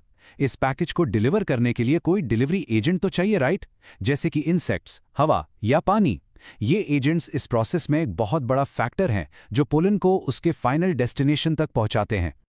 तो अब सोचिए, पॉलन ग्रेन स्टिग्मा पर लैंड कर चुका है, पैकेज डिलीवर हो गया, तो क्या काम पूरा हो गया? सोचो, नहीं, जर्नी पूरी हुई है, पर असली प्रोसेस तो अभी शुरू होगा। और अब आती है बारी दूसरे प्रोसेस की, जिसे कहते हैं फर्टिलाइजेशन। यहां पर कीवर्ड ट्रांसफर नहीं बल्कि फ्यूजन है। इस प्रोसेस में मेल गैमेट जो पॉलन ग्रेन से आता है और फीमेल गैमेट जो ओव्यूल के अंदर होता है, वो आपस में फ्यूज होते हैं, यानी जुड़ जाते हैं। इससे बनता है एक जाइगोट। तो पॉलिनेशन बस डिलीवरी थी, फर्टिलाइजेशन एक्चुअल मीटिंग है। देखो, पॉलिनेशन के बाद फ्लावर के अंदर कितना अमेजिंग चेंज होता है। जैसे ही पॉलन ग्रेन स्टिग्मा पर लैंड करता है, वो एक पतली सी पॉलन ट्यूब ग्रो करना शुरू कर देता है। ये ट्यूब स्टाइल से होते हुए आगे बढ़ती है ओव्यूल की तरफ। ये एक तरह से मेल गैमीट के लिए एक रास्ता बनाती है। और यहां होता है आखिरी और सबसे इंपॉर्टेंट स्टेप। जैसे ही ये पॉलन ट्यूब ओव्यूल तक पहुंचती है, मेल गैमेट ओव्यूल के अंदर जाकर फीमेल गैमेट से फ्यूज हो जाता है। और इस फ्यूजन का रिजल्ट क्या है? जाइगोट का बनना। और यही जाइगोट आगे जाकर एक नए प्लांट का बीज यानी सीड बनाता है। एक और बहुत बड़ा डिफरेंस है इन दोनों में। पॉलिनेशन एक एक्सटर्नल यानी बाहरी प्रोसेस है। हम ऑब्जर्व कर सकते हैं कि कैसे एक बी या हवा से पॉलन फ्लावर के ऊपर ट्रांसफर हो रहा है। पर फर्टिलाइजेशन एक इंटरनल यानी अंदर होने वाला प्रोसेस है। ये एक बायोकेमिकल चेंज है जो फ्लावर के अंदर होता है, हमारी आंखों से दूर। तो अगर एग्जाम में ये क्वेश्चन आए तो आप इस टेबल की हेल्प से एक परफेक्ट आंसर लिख सकते हैं। इसमें सारे की पॉइंट्स हैं। तो कंक्लूजन क्या है? पॉलिनेशन एक एक्सटर्नल ट्रांसफर है जिसका रिजल्ट है पोलन का स्टिग्मा पर आना, जबकि फर्टिलाइजेशन एक इंटरनल फ्यूजन है जिसका रिजल्ट है जाइगोट का बनना। और हमेशा याद रखिए, पॉलिनेशन पहले होता है, उसके बाद ही फर्टिलाइजेशन पॉसिबल है। तो चलो आज एक बड़ा ही इंपॉर्टेंट सवाल देखते हैं। सवाल है, what is the role of the seminal vesicles and the prostate gland? Basically हमें यह समझना है कि मेल रिप्रोडक्टिव सिस्टम के अंदर ये जो दो ग्लैंड्स है ना, सेमिनल वेसिकल्स और प्रोस्टेट ग्लैंड, इनका आखिर काम क्या है, इनका फंक्शन क्या है। चलो इसको डिटेल में समझते हैं। अच्छा, इन दोनों ग्लैंड्स का फंक्शन समझने के लिए ना सबसे बेस्ट तरीका है कि हम स्पर्म की पूरी जर्नी को ट्रेस करें। तो चलो इस डायग्राम को देखते हैं। देखो, सारी कहानी शुरू होती है टेस्टिस से। यहां से स्पर्म अपना सफर शुरू करता है और इसके रास्ते में इसे कुछ बहुत इंपॉर्टेंट दोस्त मिलने वाले हैं जो इसकी मदद करेंगे। तो इस सफर में जो सबसे पहला सपोर्ट स्टेशन आता है, जैसे गाड़ी के लिए पिट स्टॉप होता है ना, बिल्कुल वैसा ही, वो है सेमिनल वेसिकल्स। देखो यहां डायग्राम में हाईलाइट हो गया है। यहां स्पर्म को आगे के सफर के लिए एक क्रूशियल बूस्ट मिलता है। ये बहुत ही क्रिटिकल पॉइंट है इसकी जर्नी का। तो सवाल ये है कि सेमिनल वेसिकल्स आखिर करते क्या हैं? वेल, इनका काम है एक स्पेशल फ्लूइड बनाना, जिसको हम सेमिनल फ्लूइड बोलते हैं। और ये फ्लूइड सीधा स्पर्म के साथ जाके मिक्स हो जाता है। लेकिन इस फ्लूइड में ऐसा क्या है, ऐसा क्या स्पेशल है कि स्पर्म को इसकी जरूरत पड़ती है? चलो पता लगाते हैं। ओके, तो इस फ्लूइड के 2 सुपर इंपॉर्टेंट काम हैं। सबसे पहला फ्रक्टोज। हाँ, ये बेसिकली स्पर्म के लिए एक एनर्जी ड्रिंक की तरह है। सोचो, इतना लंबा सफर तय करना है तो एनर्जी तो लगेगी ना, तो ये फ्रक्टोज उसको पूरी एनर्जी देता है।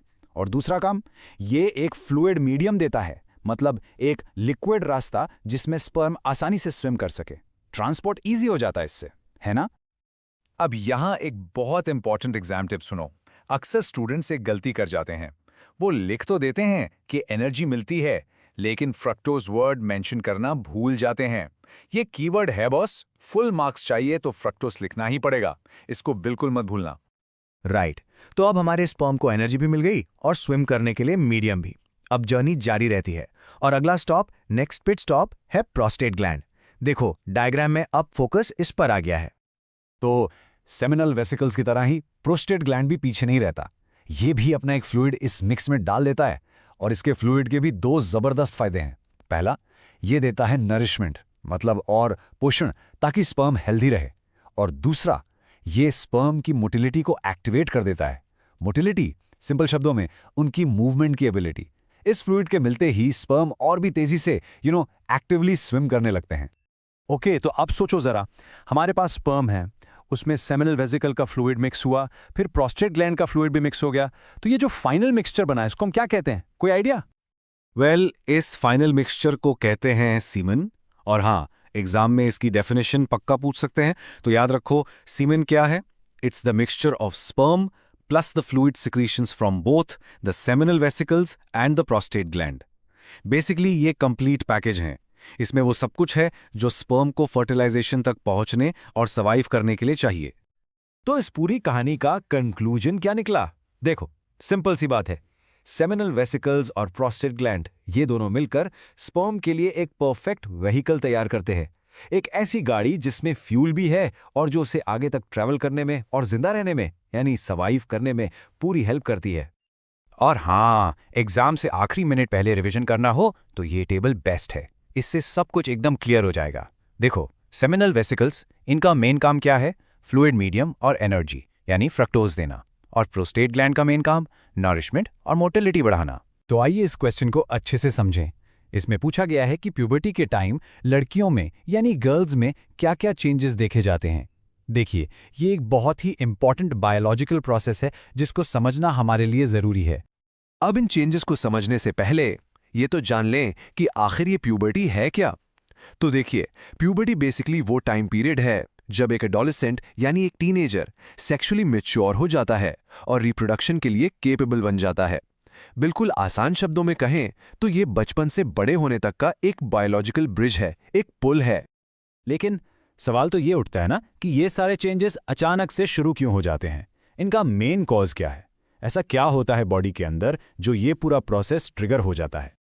तो इसका जवाब है हॉर्मोन्स। हॉर्मोन्स ना बॉडी के केमिकल मैसेंजर्स जैसे होते हैं जो अलग अलग बॉडी पार्ट्स को सिग्नल देते हैं कि चलो अब चेंज होने का टाइम आ गया है।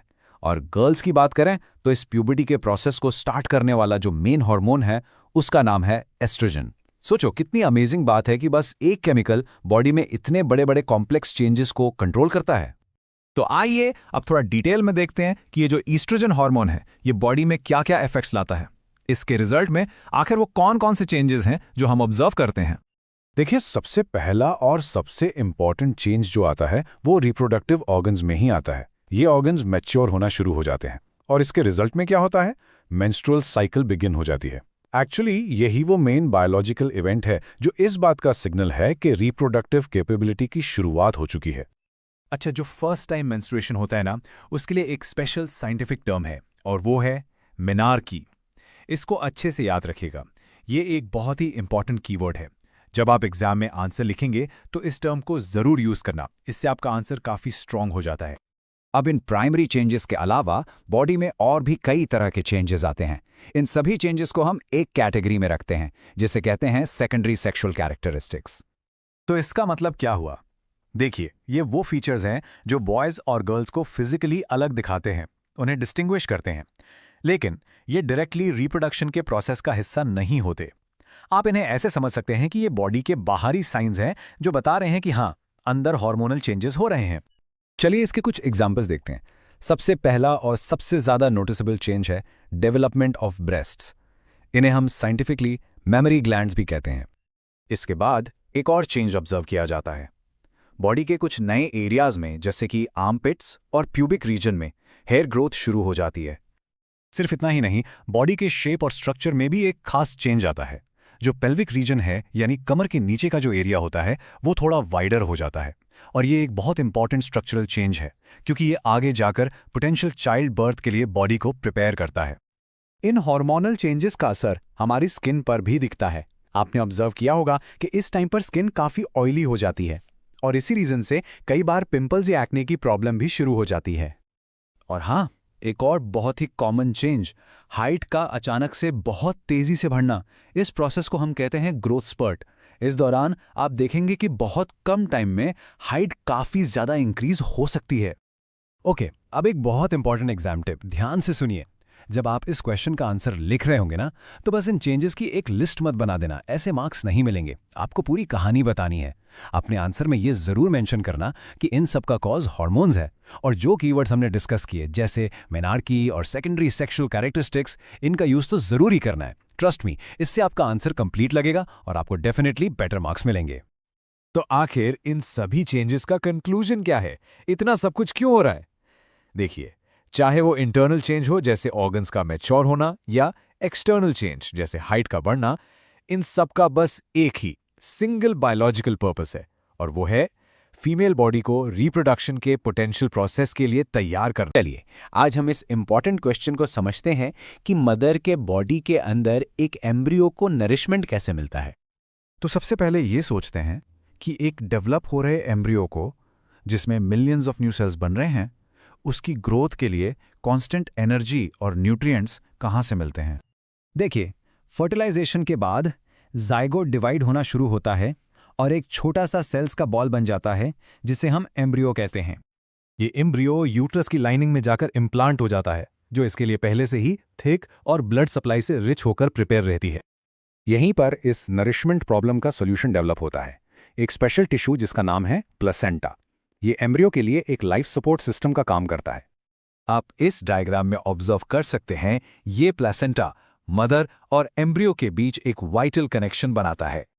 अगर हम प्लेसेंटा के स्ट्रक्चर को और क्लोजली ऑब्जर्व करें, तो एम्ब्रियो की साइड पर बहुत सारे फिंगर लाइक प्रोजेक्शंस होते हैं, जिनको हम विली कहते हैं। इन विली का सबसे इंपॉर्टेंट फंक्शन है सरफेस एरिया को इंक्रीज करना, जिससे मदर के ब्लड से न्यूट्रिएंट्स को एम्ब्रियो तक पास होने के लिए ज्यादा जगह मिलती है। इसका सिंपल सा रीजन है, जितना ज्यादा सरफेस एरिया होगा उतना ही एफिशिएंट ग्लूकोज और ऑक्सीजन का ट्रांसफर होगा। विल्ली के चारों तरफ मदर का ब्लड होता है और विल्ली के अंदर एम्ब्रियो के ब्लड वेसल्स।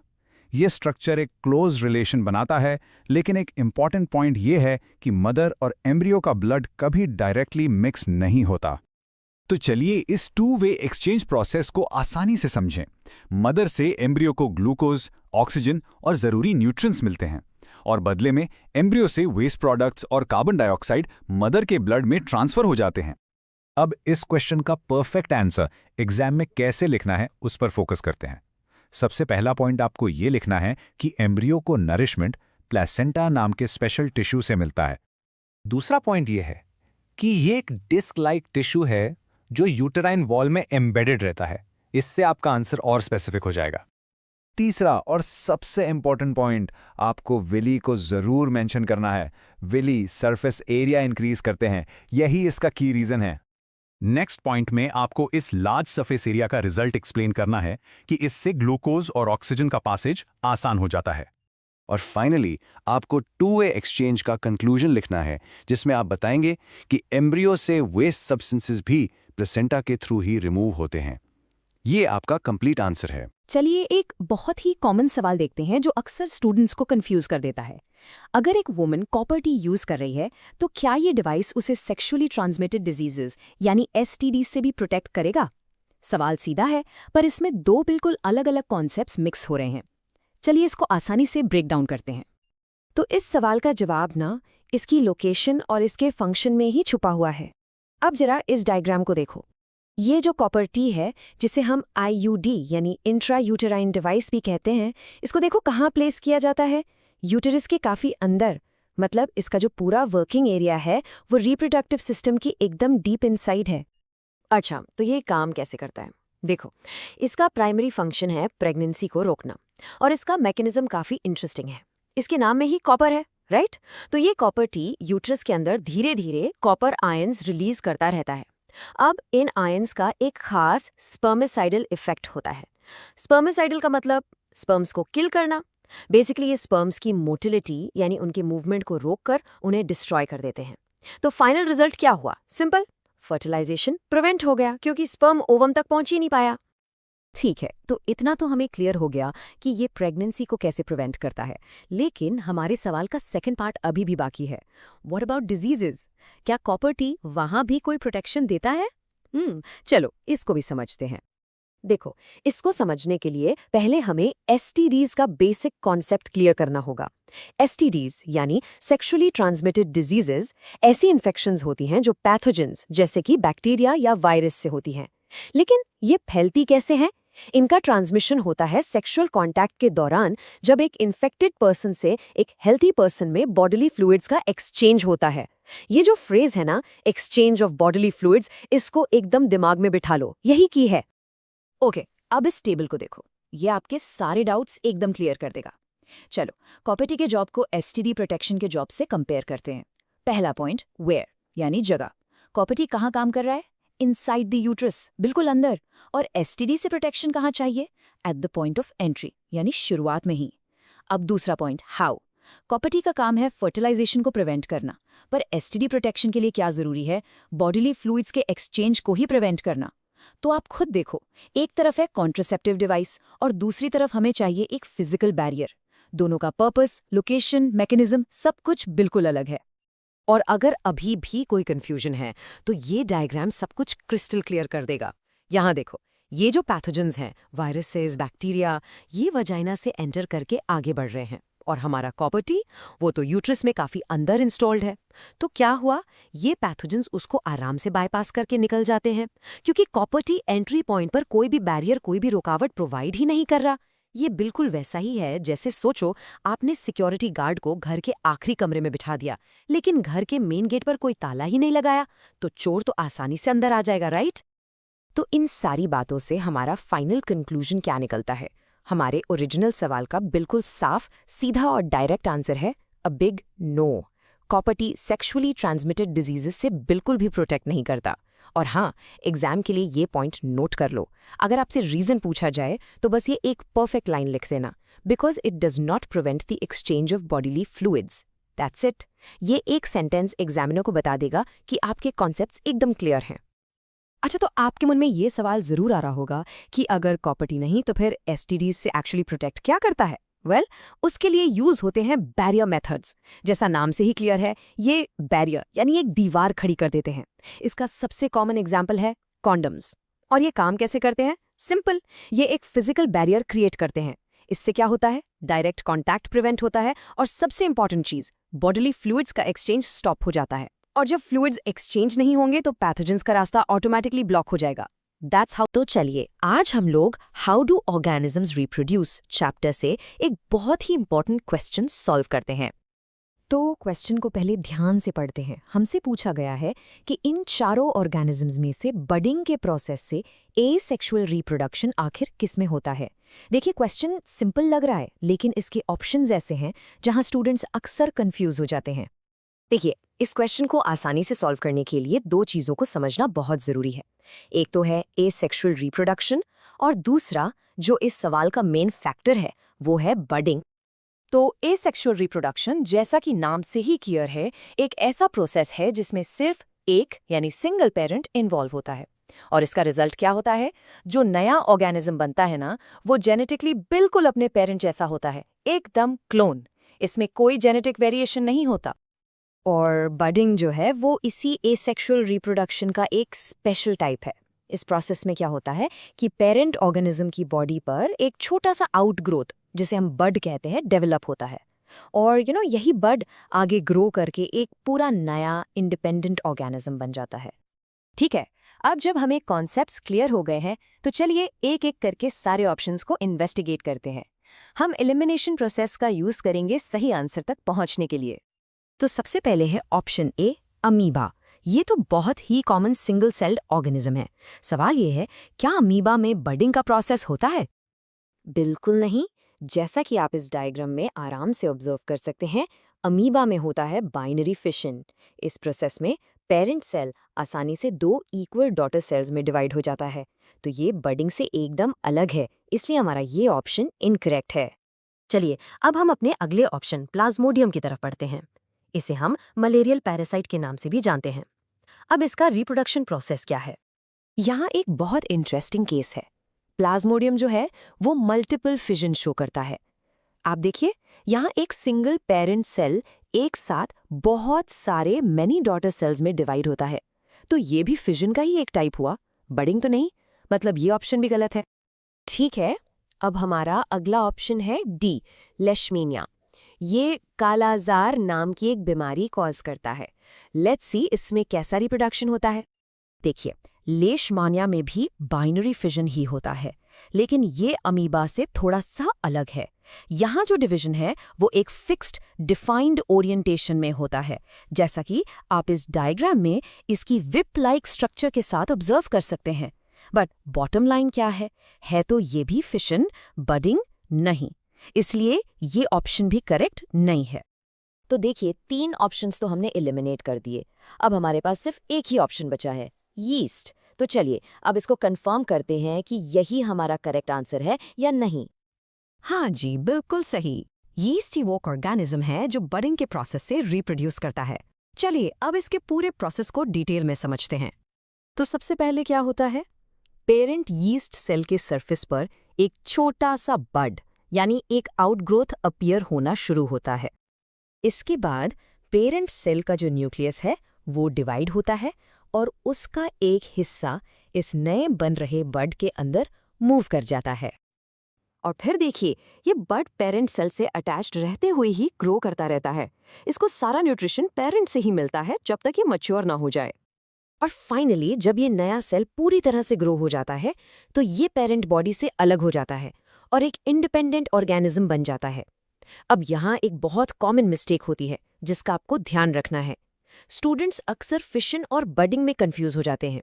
हमेशा याद रखें, बडिंग में अनइक्वल डिवीजन होता है, जहाँ पेरेंट बड़ा रहता है और एक छोटा सा बड बनता है। तो इस पूरे एक्सप्लेनेशन के बाद हमारा कंक्लूजन बिल्कुल साफ है। इन दिए गए ऑप्शंस में से सिर्फ और सिर्फ यीस्ट ही है जो बडिंग के प्रोसेस के थ्रू एसेक्सुअली रिप्रोड्यूस करता है।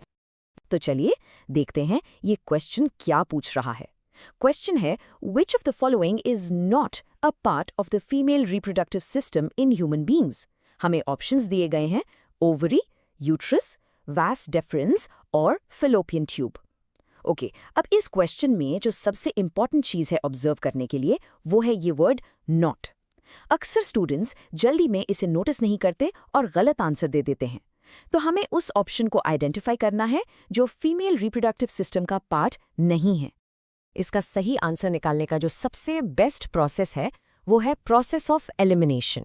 इसका मतलब है कि हम पहले उन पार्ट्स को आइडेंटिफाई करते हैं जो फीमेल रिप्रोडक्टिव सिस्टम का हिस्सा है। जब हमें वो कंफर्म हो जाएंगे तो जो ऑप्शन अकेला बच जाएगा वही हमारा करेक्ट आंसर होगा। तो चलिए इस डायग्राम की हेल्प से एक एक ऑप्शन को चेक करते हैं। सबसे पहले ऑप्शन ए को देखते हैं, ओवरी। आप यहाँ इस डायग्राम में अच्छे से ऑब्जर्व कर सकते हैं, ये पैर में present primary female reproductive organs हैं। इनका मेन फंक्शन है फीमेल गैमेट्स यानी एग्स प्रोड्यूस करना। इसके साथ साथ ये ईस्ट्रोजन जैसे इंपॉर्टेंट हार्मोन्स भी रिलीज करती हैं।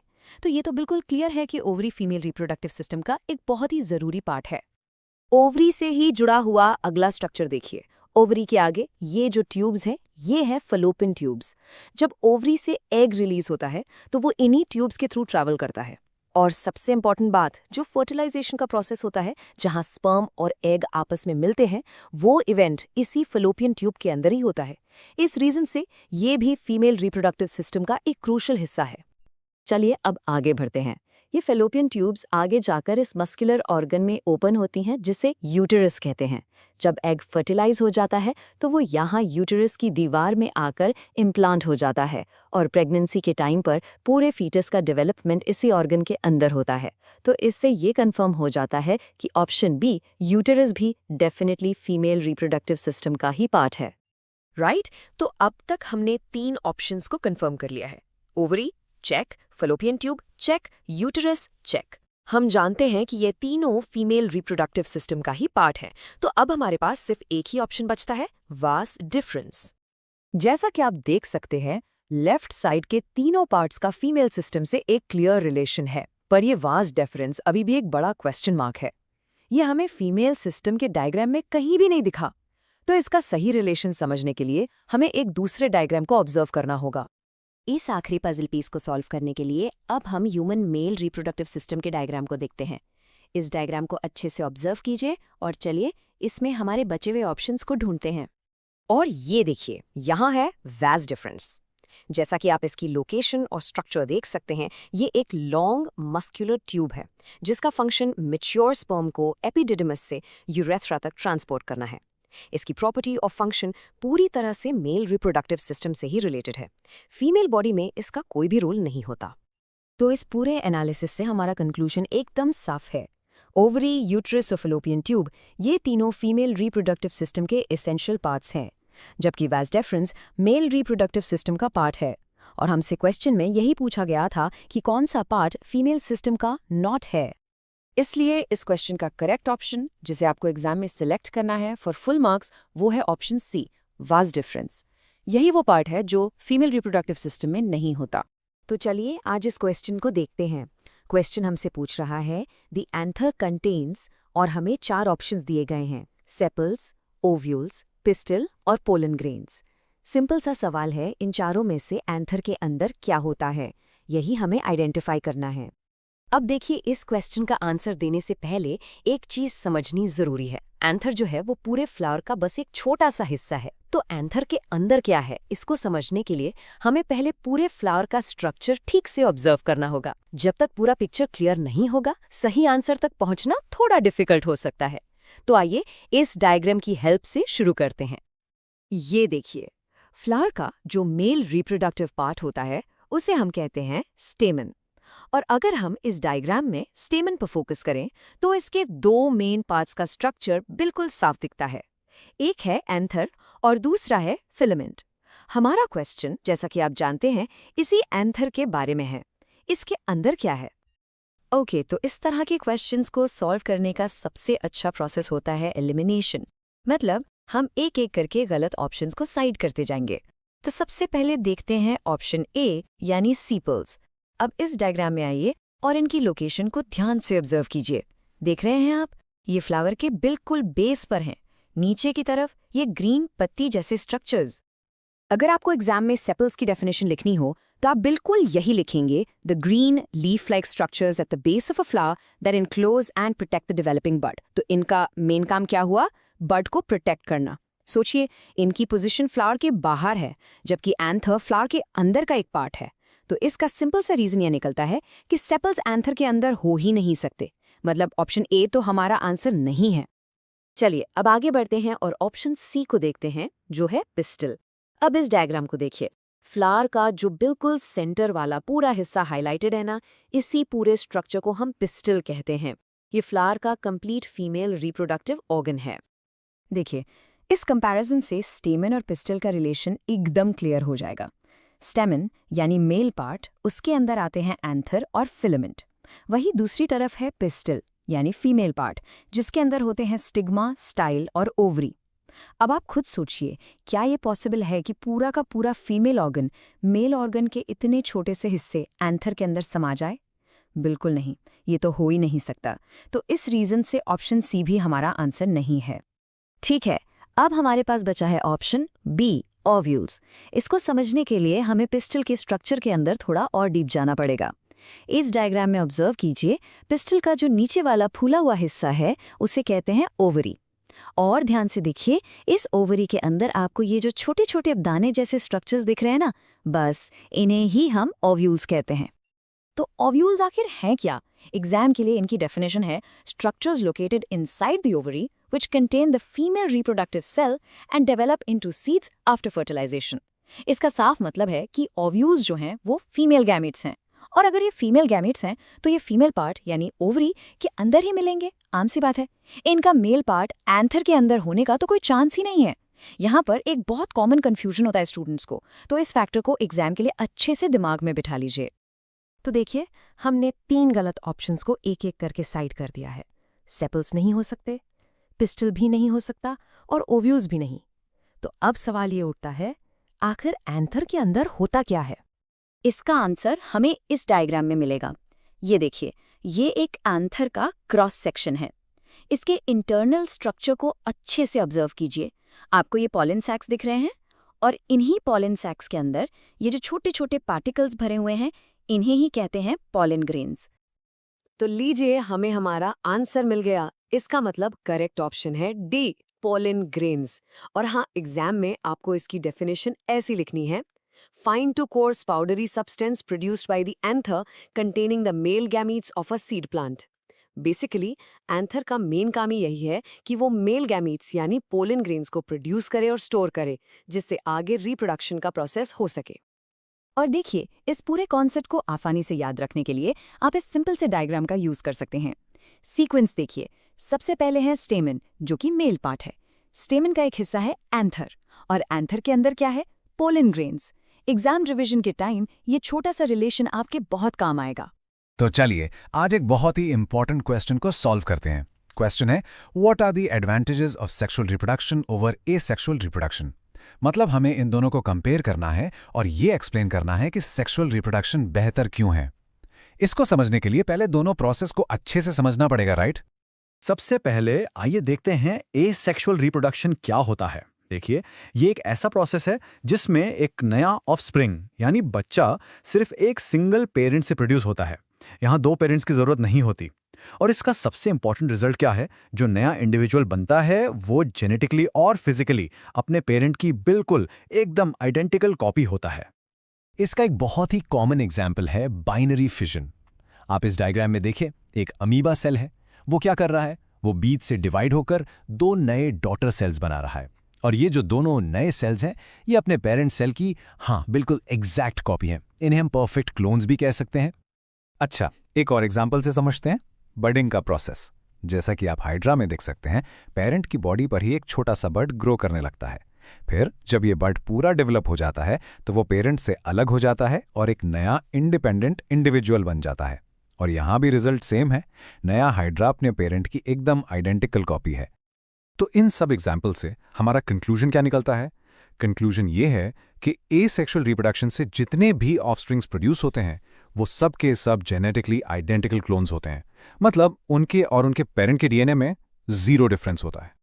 तो अब आपके मन में एक सवाल आएगा कि अगर ये प्रोसेस इतना फास्ट और सिंपल है तो इसमें प्रॉब्लम क्या है? आखिर इसका डिसएडवांटेज यानी नुकसान क्या हो सकता है? चलिए इसके बारे में सोचते हैं। ओके, तो इसको समझने के लिए एक कंडीशन इमेजिन करते हैं। मान लीजिए जहां ये ऑर्गेनिजम्स रह रहे हैं वहां के एनवायरनमेंट में अचानक से कोई बहुत बड़ा चेंज आ जाता है। जैसे कोई नई बीमारी फैल गई, या अचानक से टेम्परेचर बहुत बढ़ गया, या पानी की कंडीशन ही पूरी तरह बदल गई। अब याद कीजिए, सारे इंडिविजुअल्स कैसे हैं? जेनेटिकली आइडेंटिकल, बिल्कुल एक जैसे। तो अगर उस नए चेंज को एक इंडिविजुअल सर्वाइव नहीं कर पाया तो इसका क्या मतलब हुआ? इसका सीधा सा मतलब है कि उस पॉपुलेशन का कोई भी इंडिविजुअल सर्वाइव नहीं कर पाएगा और पूरी की पूरी स्पीशीज ही खत्म हो सकती है। यही है सबसे बड़ा डिसएडवांटेज। तो फिर इस प्रॉब्लम का सल्यूशन क्या है? यहां पर एंट्री होती है सेक्सुअल रिप्रोडक्शन की। ये एक ऐसा प्रोसेस है जिसमें 2 अलग अलग पेरेंट्स इन्वॉल्व होते हैं। दोनों पेरेंट्स से एक एक गमीट आता है, वो आपस में फ्यूज करते हैं और उस फ्यूजन के रिजल्ट से एक नया सेल बनता है जिसे हम जाइगोट कहते हैं। चलिए इन दोनों को आमने सामने कंपेयर करके देखते हैं। एसेक्सुअल में 1 पेरेंट, सेक्सुअल में 2 पेरेंट। सिंपल। एसेक्सुअल में जेनेटिक मटेरियल बस कॉपी पेस्ट हो जाता है, लेकिन सेक्सुअल में क्या होता है, यहाँ दो अलग सोर्सेस से आया जेनेटिक मटेरियल मिक्स होता है। इसीलिए एसेक्सुअल का रिजल्ट एक आइडेंटिकल क्लोन है, जबकि सेक्सुअल का रिजल्ट होता है एक यूनिक ऑफस्प्रिंग जिसमें वेरिएशन होता है। और ये जो दो अलग अलग पेरेंट्स के डीएनए की मिक्सिंग है ना, यही है सबसे बड़ा एडवांटेज। इससे क्रिएट होता है जेनेटिक वेरिएशन। बस यही एक टर्म इस पूरे क्वेश्चन का आंसर है। यही वो की रीजन है जिसकी वजह से सेक्सुअल रिप्रोडक्शन इतना इंपॉर्टेंट है। तो आखिर ये जेनेटिक वेरिएशन करता क्या है? देखिए, इसकी वजह से एक ही स्पीशीज के अलग अलग इंडिविजुअल्स में छोटे छोटे डिफरेंसेस आ जाते हैं। कोई भी दो ऑफस्प्रिंग एक जैसे नहीं होते, और इन्हीं डिफरेंसेस से एक बहुत जरूरी प्रॉपर्टी आती है जिससे हम कहते हैं एडेप्टेशन, मतलब एनवायरनमेंट के हिसाब से खुद को ढालने की एबिलिटी। तो चलिए अब वापस उसी प्रॉब्लम पर चलते हैं। एनवायरनमेंट में ड्रास्टिक चेंज आ गया, लेकिन इस बार हमारी पॉपुलेशन कैसी है?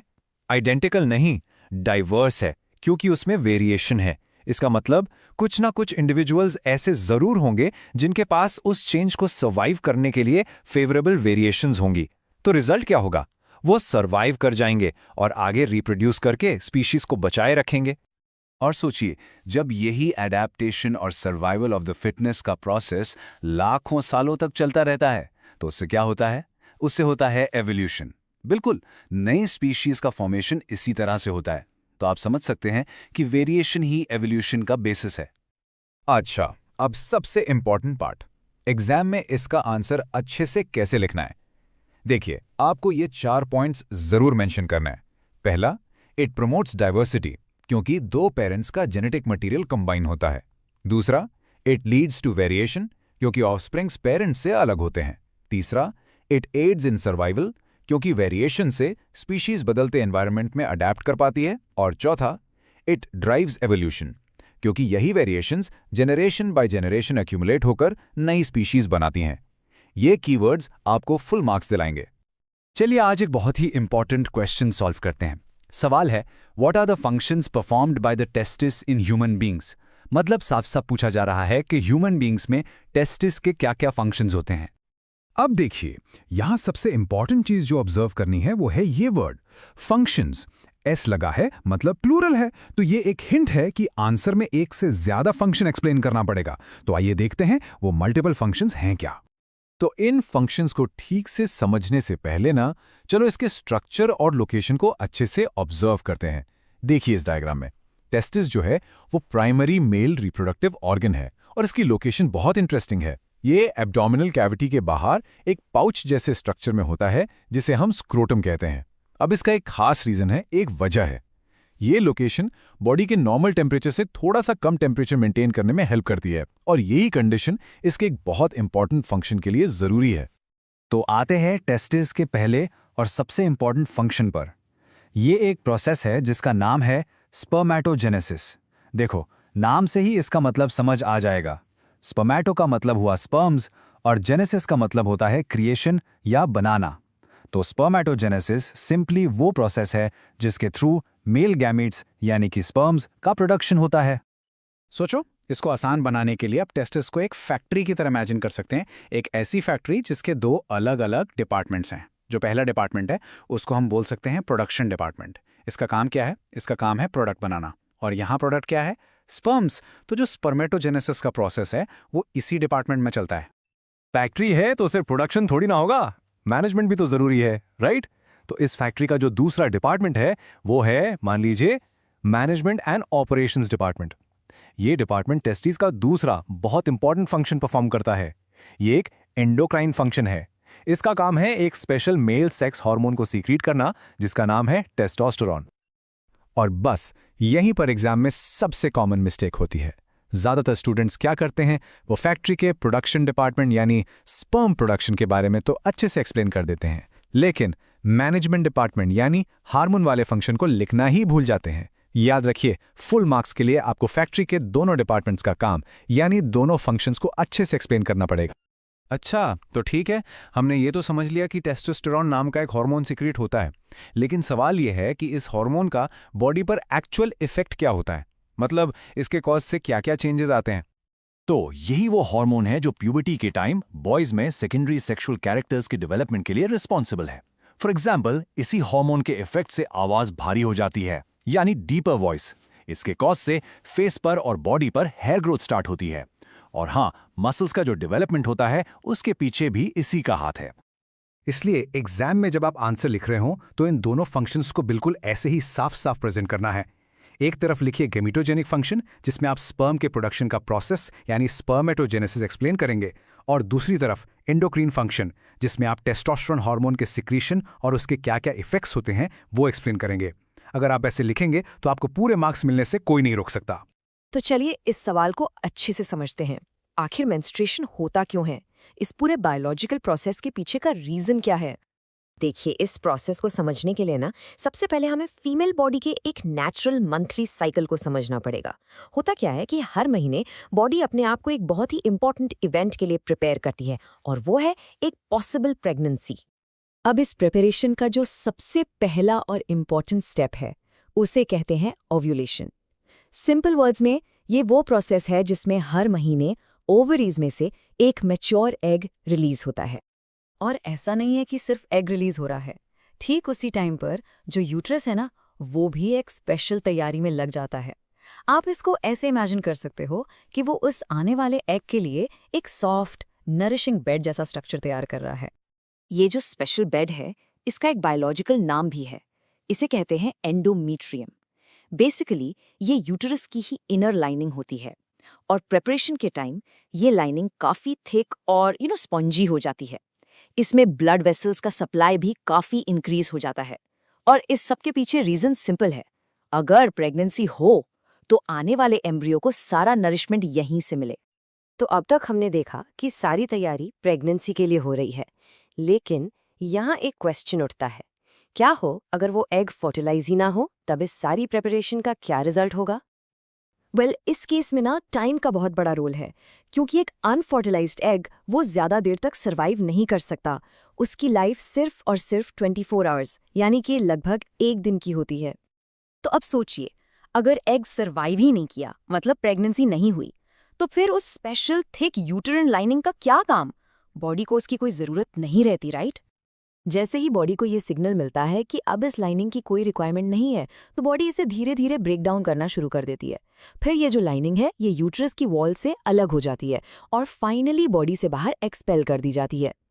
और ये जो पूरा क्लीनअप प्रोसेस है, जिसमें वो अनफर्टिलाइज्ड एग और वो थिक स्पंजी यूटराइन लाइनिंग अपने ब्लड वेसल्स के साथ वजाइना के थ्रू बॉडी से डिस्चार्ज हो जाती है, इसी प्रोसेस को हम कहते हैं मेंस्ट्रुएशन। और ये साइकिल अप्रॉक्सीमेटली हर महीने रिपीट होता है। हाँ, एक बात जरूर ध्यान रखिएगा, ये जो डेफिनेशन आप स्क्रीन पर देख रहे हैं ये एग्जाम पॉइंट ऑफ व्यू से बहुत ही इंपॉर्टेंट है। इसको अच्छे से नोट कर लीजिए। तो चलिए आज का क्वेश्चन देखते हैं। Draw a label diagram of the longitudinal section of a flower. यानी क्वेश्चन हमसे सिंपली ये कह रहा है कि एक फ्लावर का डायग्राम बनाओ, लेकिन कौन सा? Longitudinal section. इसका मतलब है हमें फ्लावर को सीधा वर्टिकली कट करके उसके अंदर के सारे इंपॉर्टेंट पार्ट्स को अच्छे से ड्रॉ करके लेबल करना है। अब ये लॉन्गिट्यूडनल सेक्शन होता क्या है? चलो एक सिंपल एग्जाम्पल से इसको समझें। मान लो आपके पास एक क्यूकम्बर है। अगर आप उसे लेंथ वाइज यानी ऊपर से नीचे तक सीधा काटते हो तो आपको उसके अंदर का पूरा स्ट्रक्चर दिखेगा, राइट? बस वही व्यू, वही अंदर का हिस्सा उस क्यूकम्बर का लॉन्गिट्यूडनल सेक्शन है। तो हमें ऐसा ही एक इंटरनल व्यू फ्लावर का ड्रॉ करना है। ओके, ड्राइंग शुरू करने से पहले एक बहुत ही जरूरी सवाल, आखिर एक प्लांट में फ्लावर का काम क्या होता है? उसकी क्या जरूरत है? तो अ फ्लावर्स कोर पर्पस, उसका मेन काम है सेक्सुअल रिप्रोडक्शन में हेल्प करना। अगर आप ये एक सिंपल सा कॉन्सेप्ट याद रखेंगे तो आपको फ्लावर के हर पार्ट का फंक्शन और उसका स्ट्रक्चर अपने आप समझ में आ जाएगा। तो बेसिकली एक फ्लावर का स्ट्रक्चर 4 लेयर्स या वर्ल्स में अरेंज होता है। सोचो जैसे एक के अंदर एक 4 सर्कल्स हैं। हम इन 4 वर्ल्स को 2 मेन टीम्स में डिवाइड कर सकते हैं। पहली टीम है एक्सेसरी वर्ल्स। ये डायरेक्ट रिप्रोडक्शन में पार्ट नहीं लेते, इनका काम है सपोर्ट करना। इसमें आते हैं कैलिक्स और कोरोला। दूसरी टीम है एसेंशियल वर्ल्स। ये है मेन प्लेयर्स जो डायरेक्टली रिप्रोडक्टिव प्रोसेस का हिस्सा हैं। इसमें आते हैं एंड्रोएशियम जो मेल पार्ट है और गाइनोएशियम जो फीमेल पार्ट है। चलिए अब ड्राइंग स्टार्ट करते हैं। बिल्कुल नीचे से, बेस से शुरू करेंगे। हर फ्लावर एक स्टॉक यानी डंडी से जुड़ा होता है, राइट? ये जो फ्लावर की स्टॉक है इसे हम कहते हैं पेडिसिल। अब पेडिसिल के ठीक ऊपर एक थोड़ा सा सूजन वाला स्वोलन पार्ट होता है। ये फ्लावर का प्लेटफॉर्म है। इसके ऊपर ही सारे पार्ट्स रेस्ट करते हैं। इस प्लेटफॉर्म को हम कहते हैं रिसेप्टिकल। ये फ्लावर का फाउंडेशन है। अब फाउंडेशन के ऊपर हम बनाएंगे पहला वर्ल, यानी सबसे बाहर वाली लेयर। ये जो आपको ग्रीन पत्ती जैसी स्ट्रक्चर्स दिख रहे हैं, इन्हें हम कहते हैं सेपल्स, और इनके पूरे ग्रुप को, पूरे गुच्छे को कहते हैं कैलेक्स। इनका मेन काम क्या है? जब फ्लावर एक बड होता है, एक कली होता है, तब उसको प्रोटेक्ट करना, उसकी रक्षा करना। थिक सीपल्स के अंदर आती है हमारी सेकंड लेयर, जो फ्लावर का सबसे सुंदर, सबसे अट्रैक्टिव पार्ट है। बिल्कुल सही, ये है पेटल्स। इनके ग्रुप को हम बोलते हैं कोरोला। पेटल्स इतने कलरफुल और खुशबूदार क्यों होते हैं? सिंपल रीजन है, टू अट्रैक्ट पॉलिनेटर्स। ये इंसेक्ट्स जैसे बीज और बटरफ्लाइज को अपनी तरफ अट्रैक्ट करते हैं, जिससे पॉलिनेशन का प्रोसेस आगे बढ़ सके। ओके, सो अभी तक हमने सपोर्ट करने वाले पार्ट्स देख लिए। अब आते हैं मेन रिप्रोडक्टिव पार्ट्स पर। थर्ड वॉल जो पेटल्स के अंदर है वो है एंड्रोशियम। ये फ्लावर का मेल रिप्रोडक्टिव पार्ट है।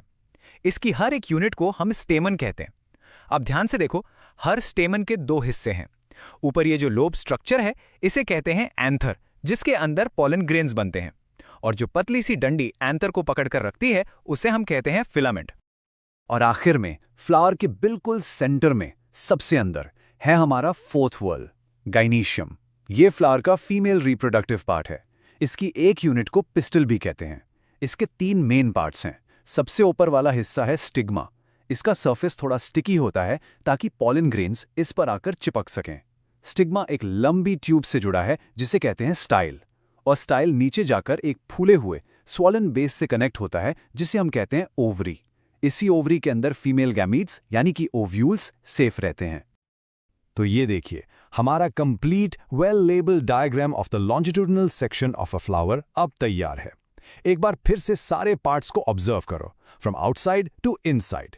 सबसे बाहर कैलिक्स, फिर अंदर कोरोला, उसके अंदर एंड्रूशियम और बिल्कुल सेंटर में गाइनोशियम।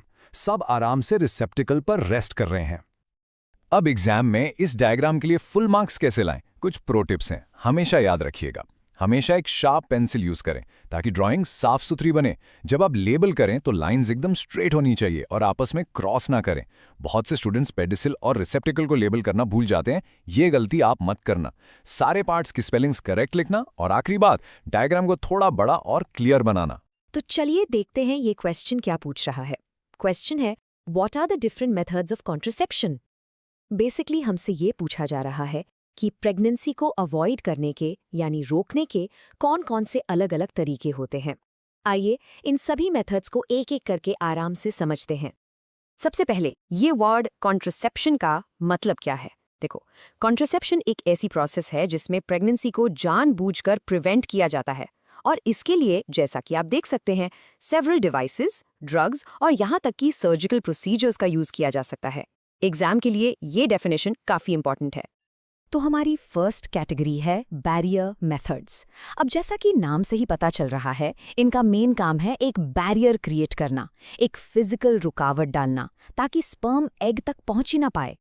और इसका सबसे कॉमन एग्जाम्पल है कॉन्डम। ये एक थिन शीट होती है जिसे इंटरकॉर्स के टाइम यूज किया जाता है, और ये स्पर्म को फीमेल रिप्रोडक्टिव सिस्टम में एंटर होने से फिजिकली ब्लॉक कर देती है। इसका एक बहुत बड़ा प्लस पॉइंट है, ये ना सिर्फ प्रेगनेंसी को प्रिवेंट करता है बल्कि एसटीडीज यानी सेक्सुअली ट्रांसमिटेड डिजीजेस से भी प्रोटेक्शन प्रोवाइड करता है।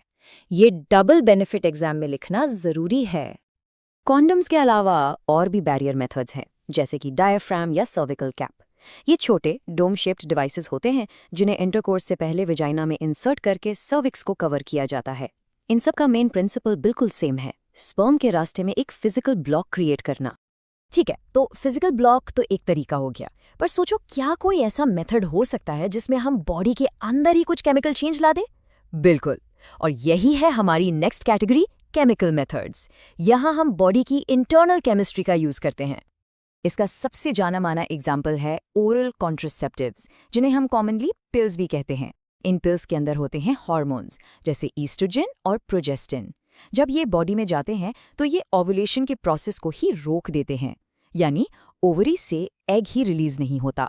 और अगर एग ही रिलीज नहीं होगा तो फर्टिलाइजेशन का तो सवाल ही नहीं उठता, राइट?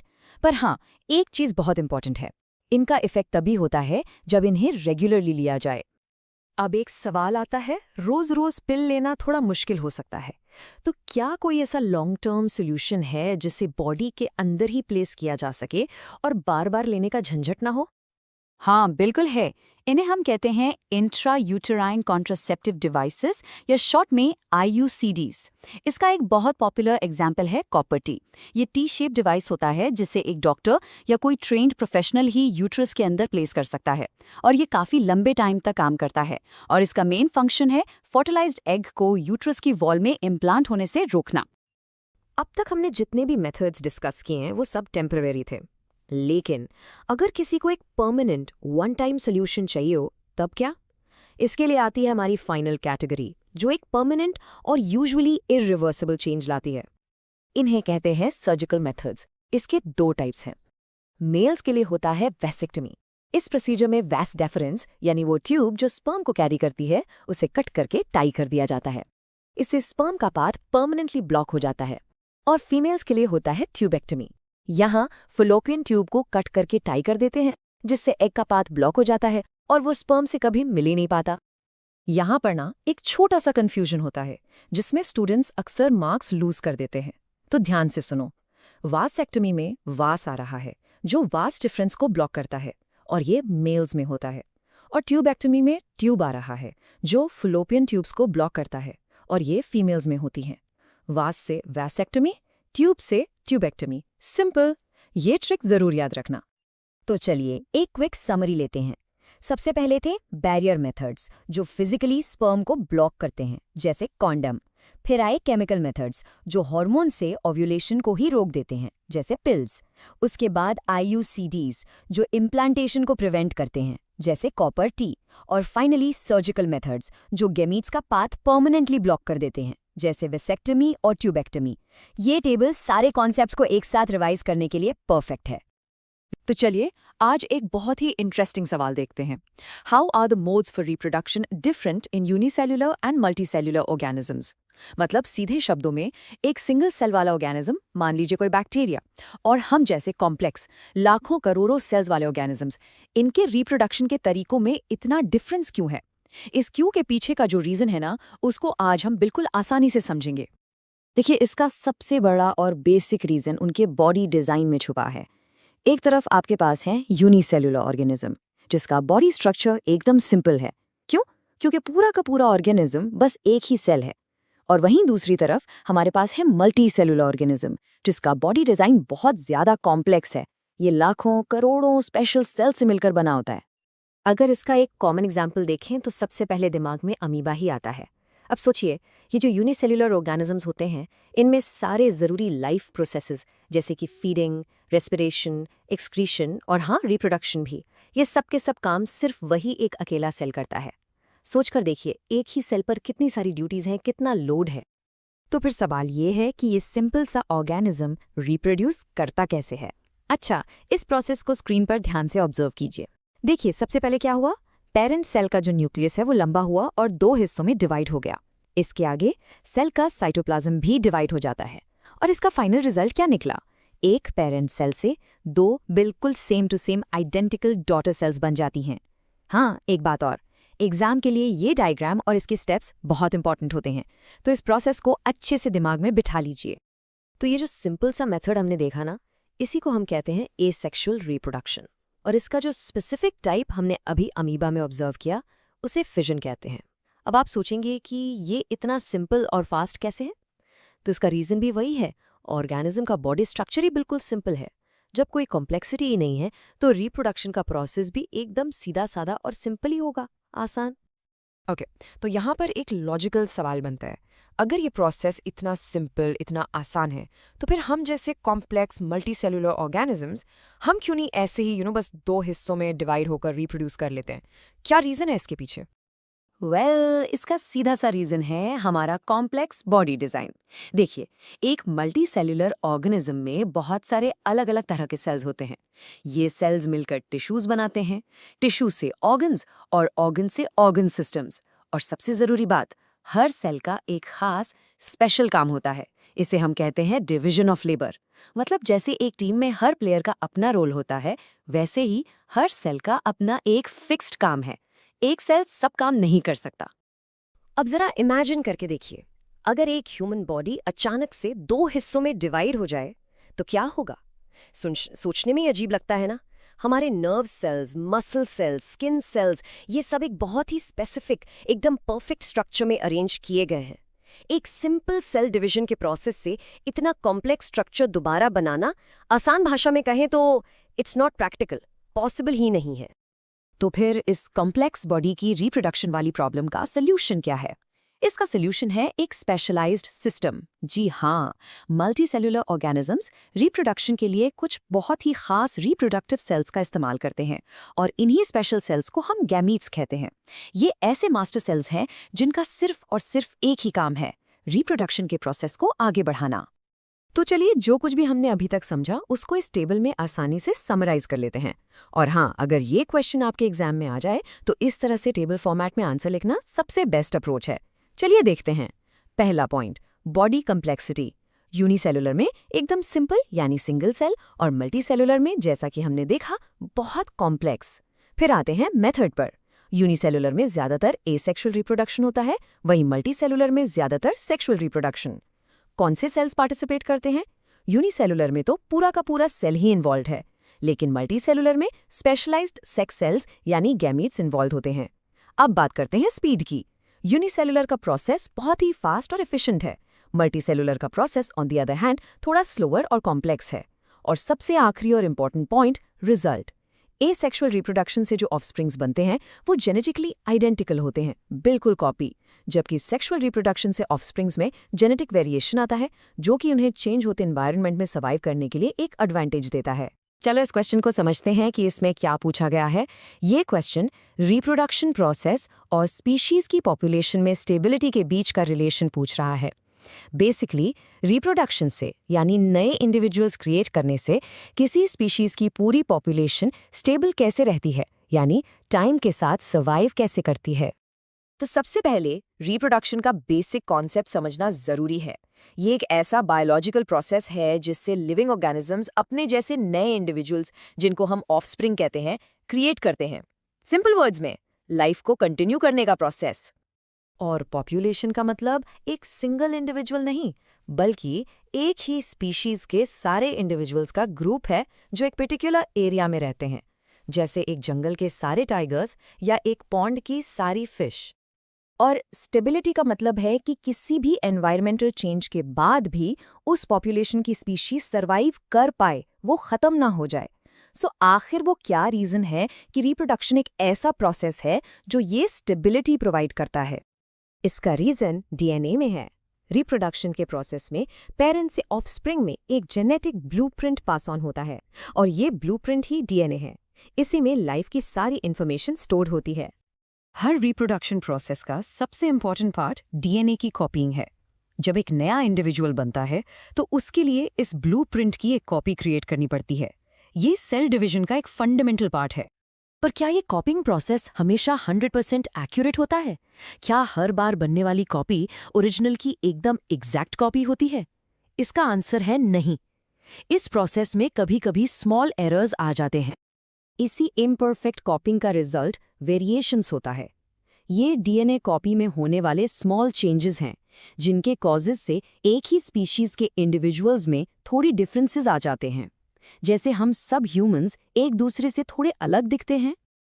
एसेक्सुअल रिप्रोडक्शन में वेरिएशंस काफ़ी लो होते हैं क्योंकि एक ही पेरेंट इन्वॉल्व होता है, जबकि सेक्सुअल रिप्रोडक्शन में 2 अलग पेरेंट्स के डीएनए कंबाइन होने के कारण से वेरिएशंस का लेवल बहुत इंक्रीज हो जाता है। चलो इसका एक एग्जाम्पल देखते हैं। इमेजिन करो बैक्टीरिया की एक ऐसी पॉपुलेशन है जिसमें कोई वेरिएशन नहीं है, सब आइडेंटिकल हैं और उनकी एनवायरमेंटल कंडीशंस एकदम परफेक्ट हैं, सब आराम से ग्रो कर रहे हैं। लेकिन जैसा हम जानते हैं, एनवायरमेंटल कंडीशंस हमेशा सेम नहीं रहती। मान लो सडनली उस एरिया का टेम्परेचर काफ़ी इंक्रीज हो जाता है, एक सडन ड्रास्टिक चेंज आ गया। क्योंकि सारे बैक्टीरिया आइडेंटिकल थे और कोई भी उस हाई टेम्परेचर में सर्वाइव नहीं कर सकता था, इसलिए पूरी पॉपुलेशन वाइप आउट हो गई। यहाँ स्टेबिलिटी नहीं है, एक चेंज ने पूरी स्पीशीज को उस एरिया से खत्म कर दिया। अब दूसरा केस देखते हैं। ये एक ऐसी पॉपुलेशन है जिसमें थोड़ा वेरिएशन है। यहाँ ज़्यादातर बैक्टीरिया ग्रीन है, लेकिन एक बैक्टीरिया जो रेड कलर का है जिसके पास हाई टेम्परेचर के लिए रेजिस्टेंस है। फिर से वही सेम एनवायरमेंटल चेंज होता है, टेम्परेचर इंक्रीज हो जाता है। दोनों सिनारियोज में कंडीशन का चेंज बिल्कुल सेम है। इस चेंज का रिजल्ट देखो, सारे नॉर्मल बैक्टीरिया मर गए लेकिन वेरिएशन वाला बैक्टीरिया सर्वाइव कर गया। इस स्पेशल ट्रेट को सर्वाइवल एडवांटेज कहते हैं और ये इस कॉन्सेप्ट का एक परफेक्ट एग्जाम्पल है। अब ये सर्वाइवर रिप्रोड्यूस करेगा और एक ऐसी न्यू पॉपुलेशन क्रिएट करेगा जो इस चेंज्ड एनवायरनमेंट में आराम से थ्राइव कर सकती है। देखा, स्पीशीज सर्वाइव कर गई, खत्म नहीं हुई। इसी को स्टेबिलिटी कहते हैं। तो पूरा प्रोसेस ये है, रिप्रोडक्शन से वेरिएशंस क्रिएट होते हैं, एनवायरनमेंट इन वेरिएशंस को टेस्ट करता है, जिन इंडिविजुअल्स के पास यूजफुल वेरिएशंस होते हैं उन्हें सर्वाइव करने में हेल्प मिलती है, जिससे पॉपुलेशन स्टेबल रहती है। अगर ये क्वेश्चन एग्जाम में आता है तो आंसर में इन की पॉइंट्स को जरूर मेंशन करना। पहले डीएनए कॉपिंग और वेरिएशन का रिलेशन एक्सप्लेन करो, फिर एनवायरमेंटल फैक्टर का रोल और एंड में सर्वाइवल एडवांटेज और स्टेबिलिटी को कनेक्ट करो। इस तरह लिखने से आपको फुल मार्क्स मिलेंगे। हेलो स्टूडेंट्स, तो चलिए आज बायोलॉजी के एक सुपर इंपॉर्टेंट क्वेश्चन को समझते हैं। The question is, what could be the reasons for adopting contraceptive methods? आसान भाषा में कॉन्ट्रासेप्टिव मेथड्स को अपनाने के पीछे आखिर क्या-क्या कारण हो सकते हैं? देखो, ये क्वेश्चन एग्जाम के पॉइंट ऑफ व्यू से बहुत जरूरी है, इसीलिए हर पॉइंट को बिल्कुल ध्यान से समझेंगे। ओके, तो रीजंस पर जंप करने से पहले एक छोटा सा बट बहुत इंपॉर्टेंट स्टेप। पहले ये तो समझ लें कि कॉन्ट्रासेप्टिव मेथड्स आखिर होते क्या हैं। सिंपल सी बात है, ये ऐसी कोई भी डिवाइसेस, मेथड्स या फिर मेडिकेशंस हो सकती हैं जिनका एक ही मेन पर्पस है, प्रेगनेंसी को प्रिवेंट करना। समझ गए? और हाँ, एग्जाम में आंसर लिखते वक्त इस डेफिनेशन को जरूर मेंशन करना, मार्क्स अच्छे मिलेंगे। तो चलिए अब आते हैं सीधे रीजंस पर। सबसे पहला और सबसे अहम रीजन वो है अनवांटेड प्रेगनेंसीज को प्रिवेंट करना। बेसिकली इन मेथड्स का यूज करके इंडिविजुअल्स या कपल्स के हाथ में ये कंट्रोल आ जाता है कि प्रेगनेंसी कब प्लान करनी है और कब नहीं। So the key takeaway here is, ये रिप्रोडक्शन के प्रोसेस पर एक कॉन्शियस कंट्रोल प्रोवाइड करता है। और इसी कंट्रोल से जुड़ा हुआ है हमारा अगला पॉइंट, जो कि है फैमिली प्लानिंग। सोचो, कॉन्ट्रासेप्शन फैमिली प्लानिंग के लिए एक गेम चेंजर जैसा है। इसकी मदद से कपल्स आराम से डिसाइड कर सकते हैं कि उन्हें बच्चे कब चाहिए, उन्हें कितने बच्चे चाहिए, और हाँ, एक बहुत ही क्रिटिकल चीज कि 2 बच्चों के बीच में प्रॉपर स्पेसिंग यानी सही गैप कितना होना चाहिए। अभी हमने जो स्पेसिंग की बात की ना, वो आखिर इतनी इंपॉर्टेंट क्यों है? इसका सीधा सीधा रिलेशन है मदर और चाइल्ड दोनों की हेल्थ से। जब 2 प्रेगनेंसीज के बीच में एक ठीक ठाक गैप होता है तो मदर की बॉडी को रिकवर करने का पूरा टाइम मिल जाता है। और इसका फायदा क्या होता है? फायदा यह है कि जो नेक्स्ट चाइल्ड है उसको भी बेटर केयर और न्यूट्रिशन मिलता है, जिससे अल्टीमेटली दोनों ही हेल्दी रहते हैं। तो अभी तक जो भी हमने डिस्कस किया, फैमिली प्लानिंग, हेल्थ, ये सब पर्सनल लेवल के रीजंस थे, राइट? लेकिन क्या बात सिर्फ यहीं तक है? क्या इन मेथड्स का फायदा बस इतना ही है? बिल्कुल नहीं। इसका एक और बहुत बड़ा एंगल है। चलो देखते हैं। Now this is really important. कुछ कॉन्ट्रासेप्टिव मेथड्स जैसे कि कॉन्डम्स एक डुअल बेनिफिट देते हैं, मतलब 2 in 1 फायदा। पहला तो वो प्रेगनेंसी प्रिवेंट करते ही हैं, जो उनका मेन काम है, बट उसके साथ साथ वो सेक्सुअली ट्रांसमिटेड डिजीजेस यानी STDs, for example HIV, AIDS जैसी बीमारियों से भी प्रोटेक्शन प्रोवाइड करते हैं। और ये पॉइंट अगर आप एग्जाम में लिखोगे ना, तो आपका answer for sure stand out करेगा। चलो अब इस पूरी पिक्चर को थोड़ा जूम आउट करते हैं और इसका इफेक्ट देखते हैं सोसाइटी और कंट्री के लेवल पर। इमेजिन करो, जब किसी कंट्री की पॉपुलेशन ग्रोथ कंट्रोल में नहीं होती तो क्या होता है? वहां के रिसोर्सेज जैसे कि फूड, एजुकेशन, जॉब्स, सब पर जबरदस्त प्रेशर पड़ता है। लेकिन दूसरी तरफ अगर पॉपुलेशन प्लान्ड हो तो हर इंसान को एक बेटर क्वालिटी ऑफ लाइफ मिलती है और देश का सस्टेनेबल डेवलपमेंट भी पॉसिबल हो पाता है। ऑलराइट, तो अब इन सभी पॉइंट्स को एक साथ लाते हैं और देखते हैं कि एक परफेक्ट एग्जाम आंसर कैसे फ्रेम करना है। अगर ये क्वेश्चन एग्जाम में आता है तो आप इन पॉइंट्स को ऐसे लिख सकते हो। Point number 1, to prevent unwanted pregnancies. Number 2, for planning families and making sure there's proper spacing between births. Number 3, to ensure better health for both the mother and the child. Number 4, to prevent the spread of sexually transmitted diseases or STDs. And finally, number 5, to help in population control, which leads to national development. बस ये सारे points लिख दिए तो आपका answer एकदम complete और high scoring बन जाएगा। वी होप आपको वीडियो अच्छा लगा होगा और क्वेश्चन से रिलेटेड कॉन्सेप्ट्स क्रिस्टल क्लियर हो गए होंगे। Will see you next video. Till then, tata, bye bye.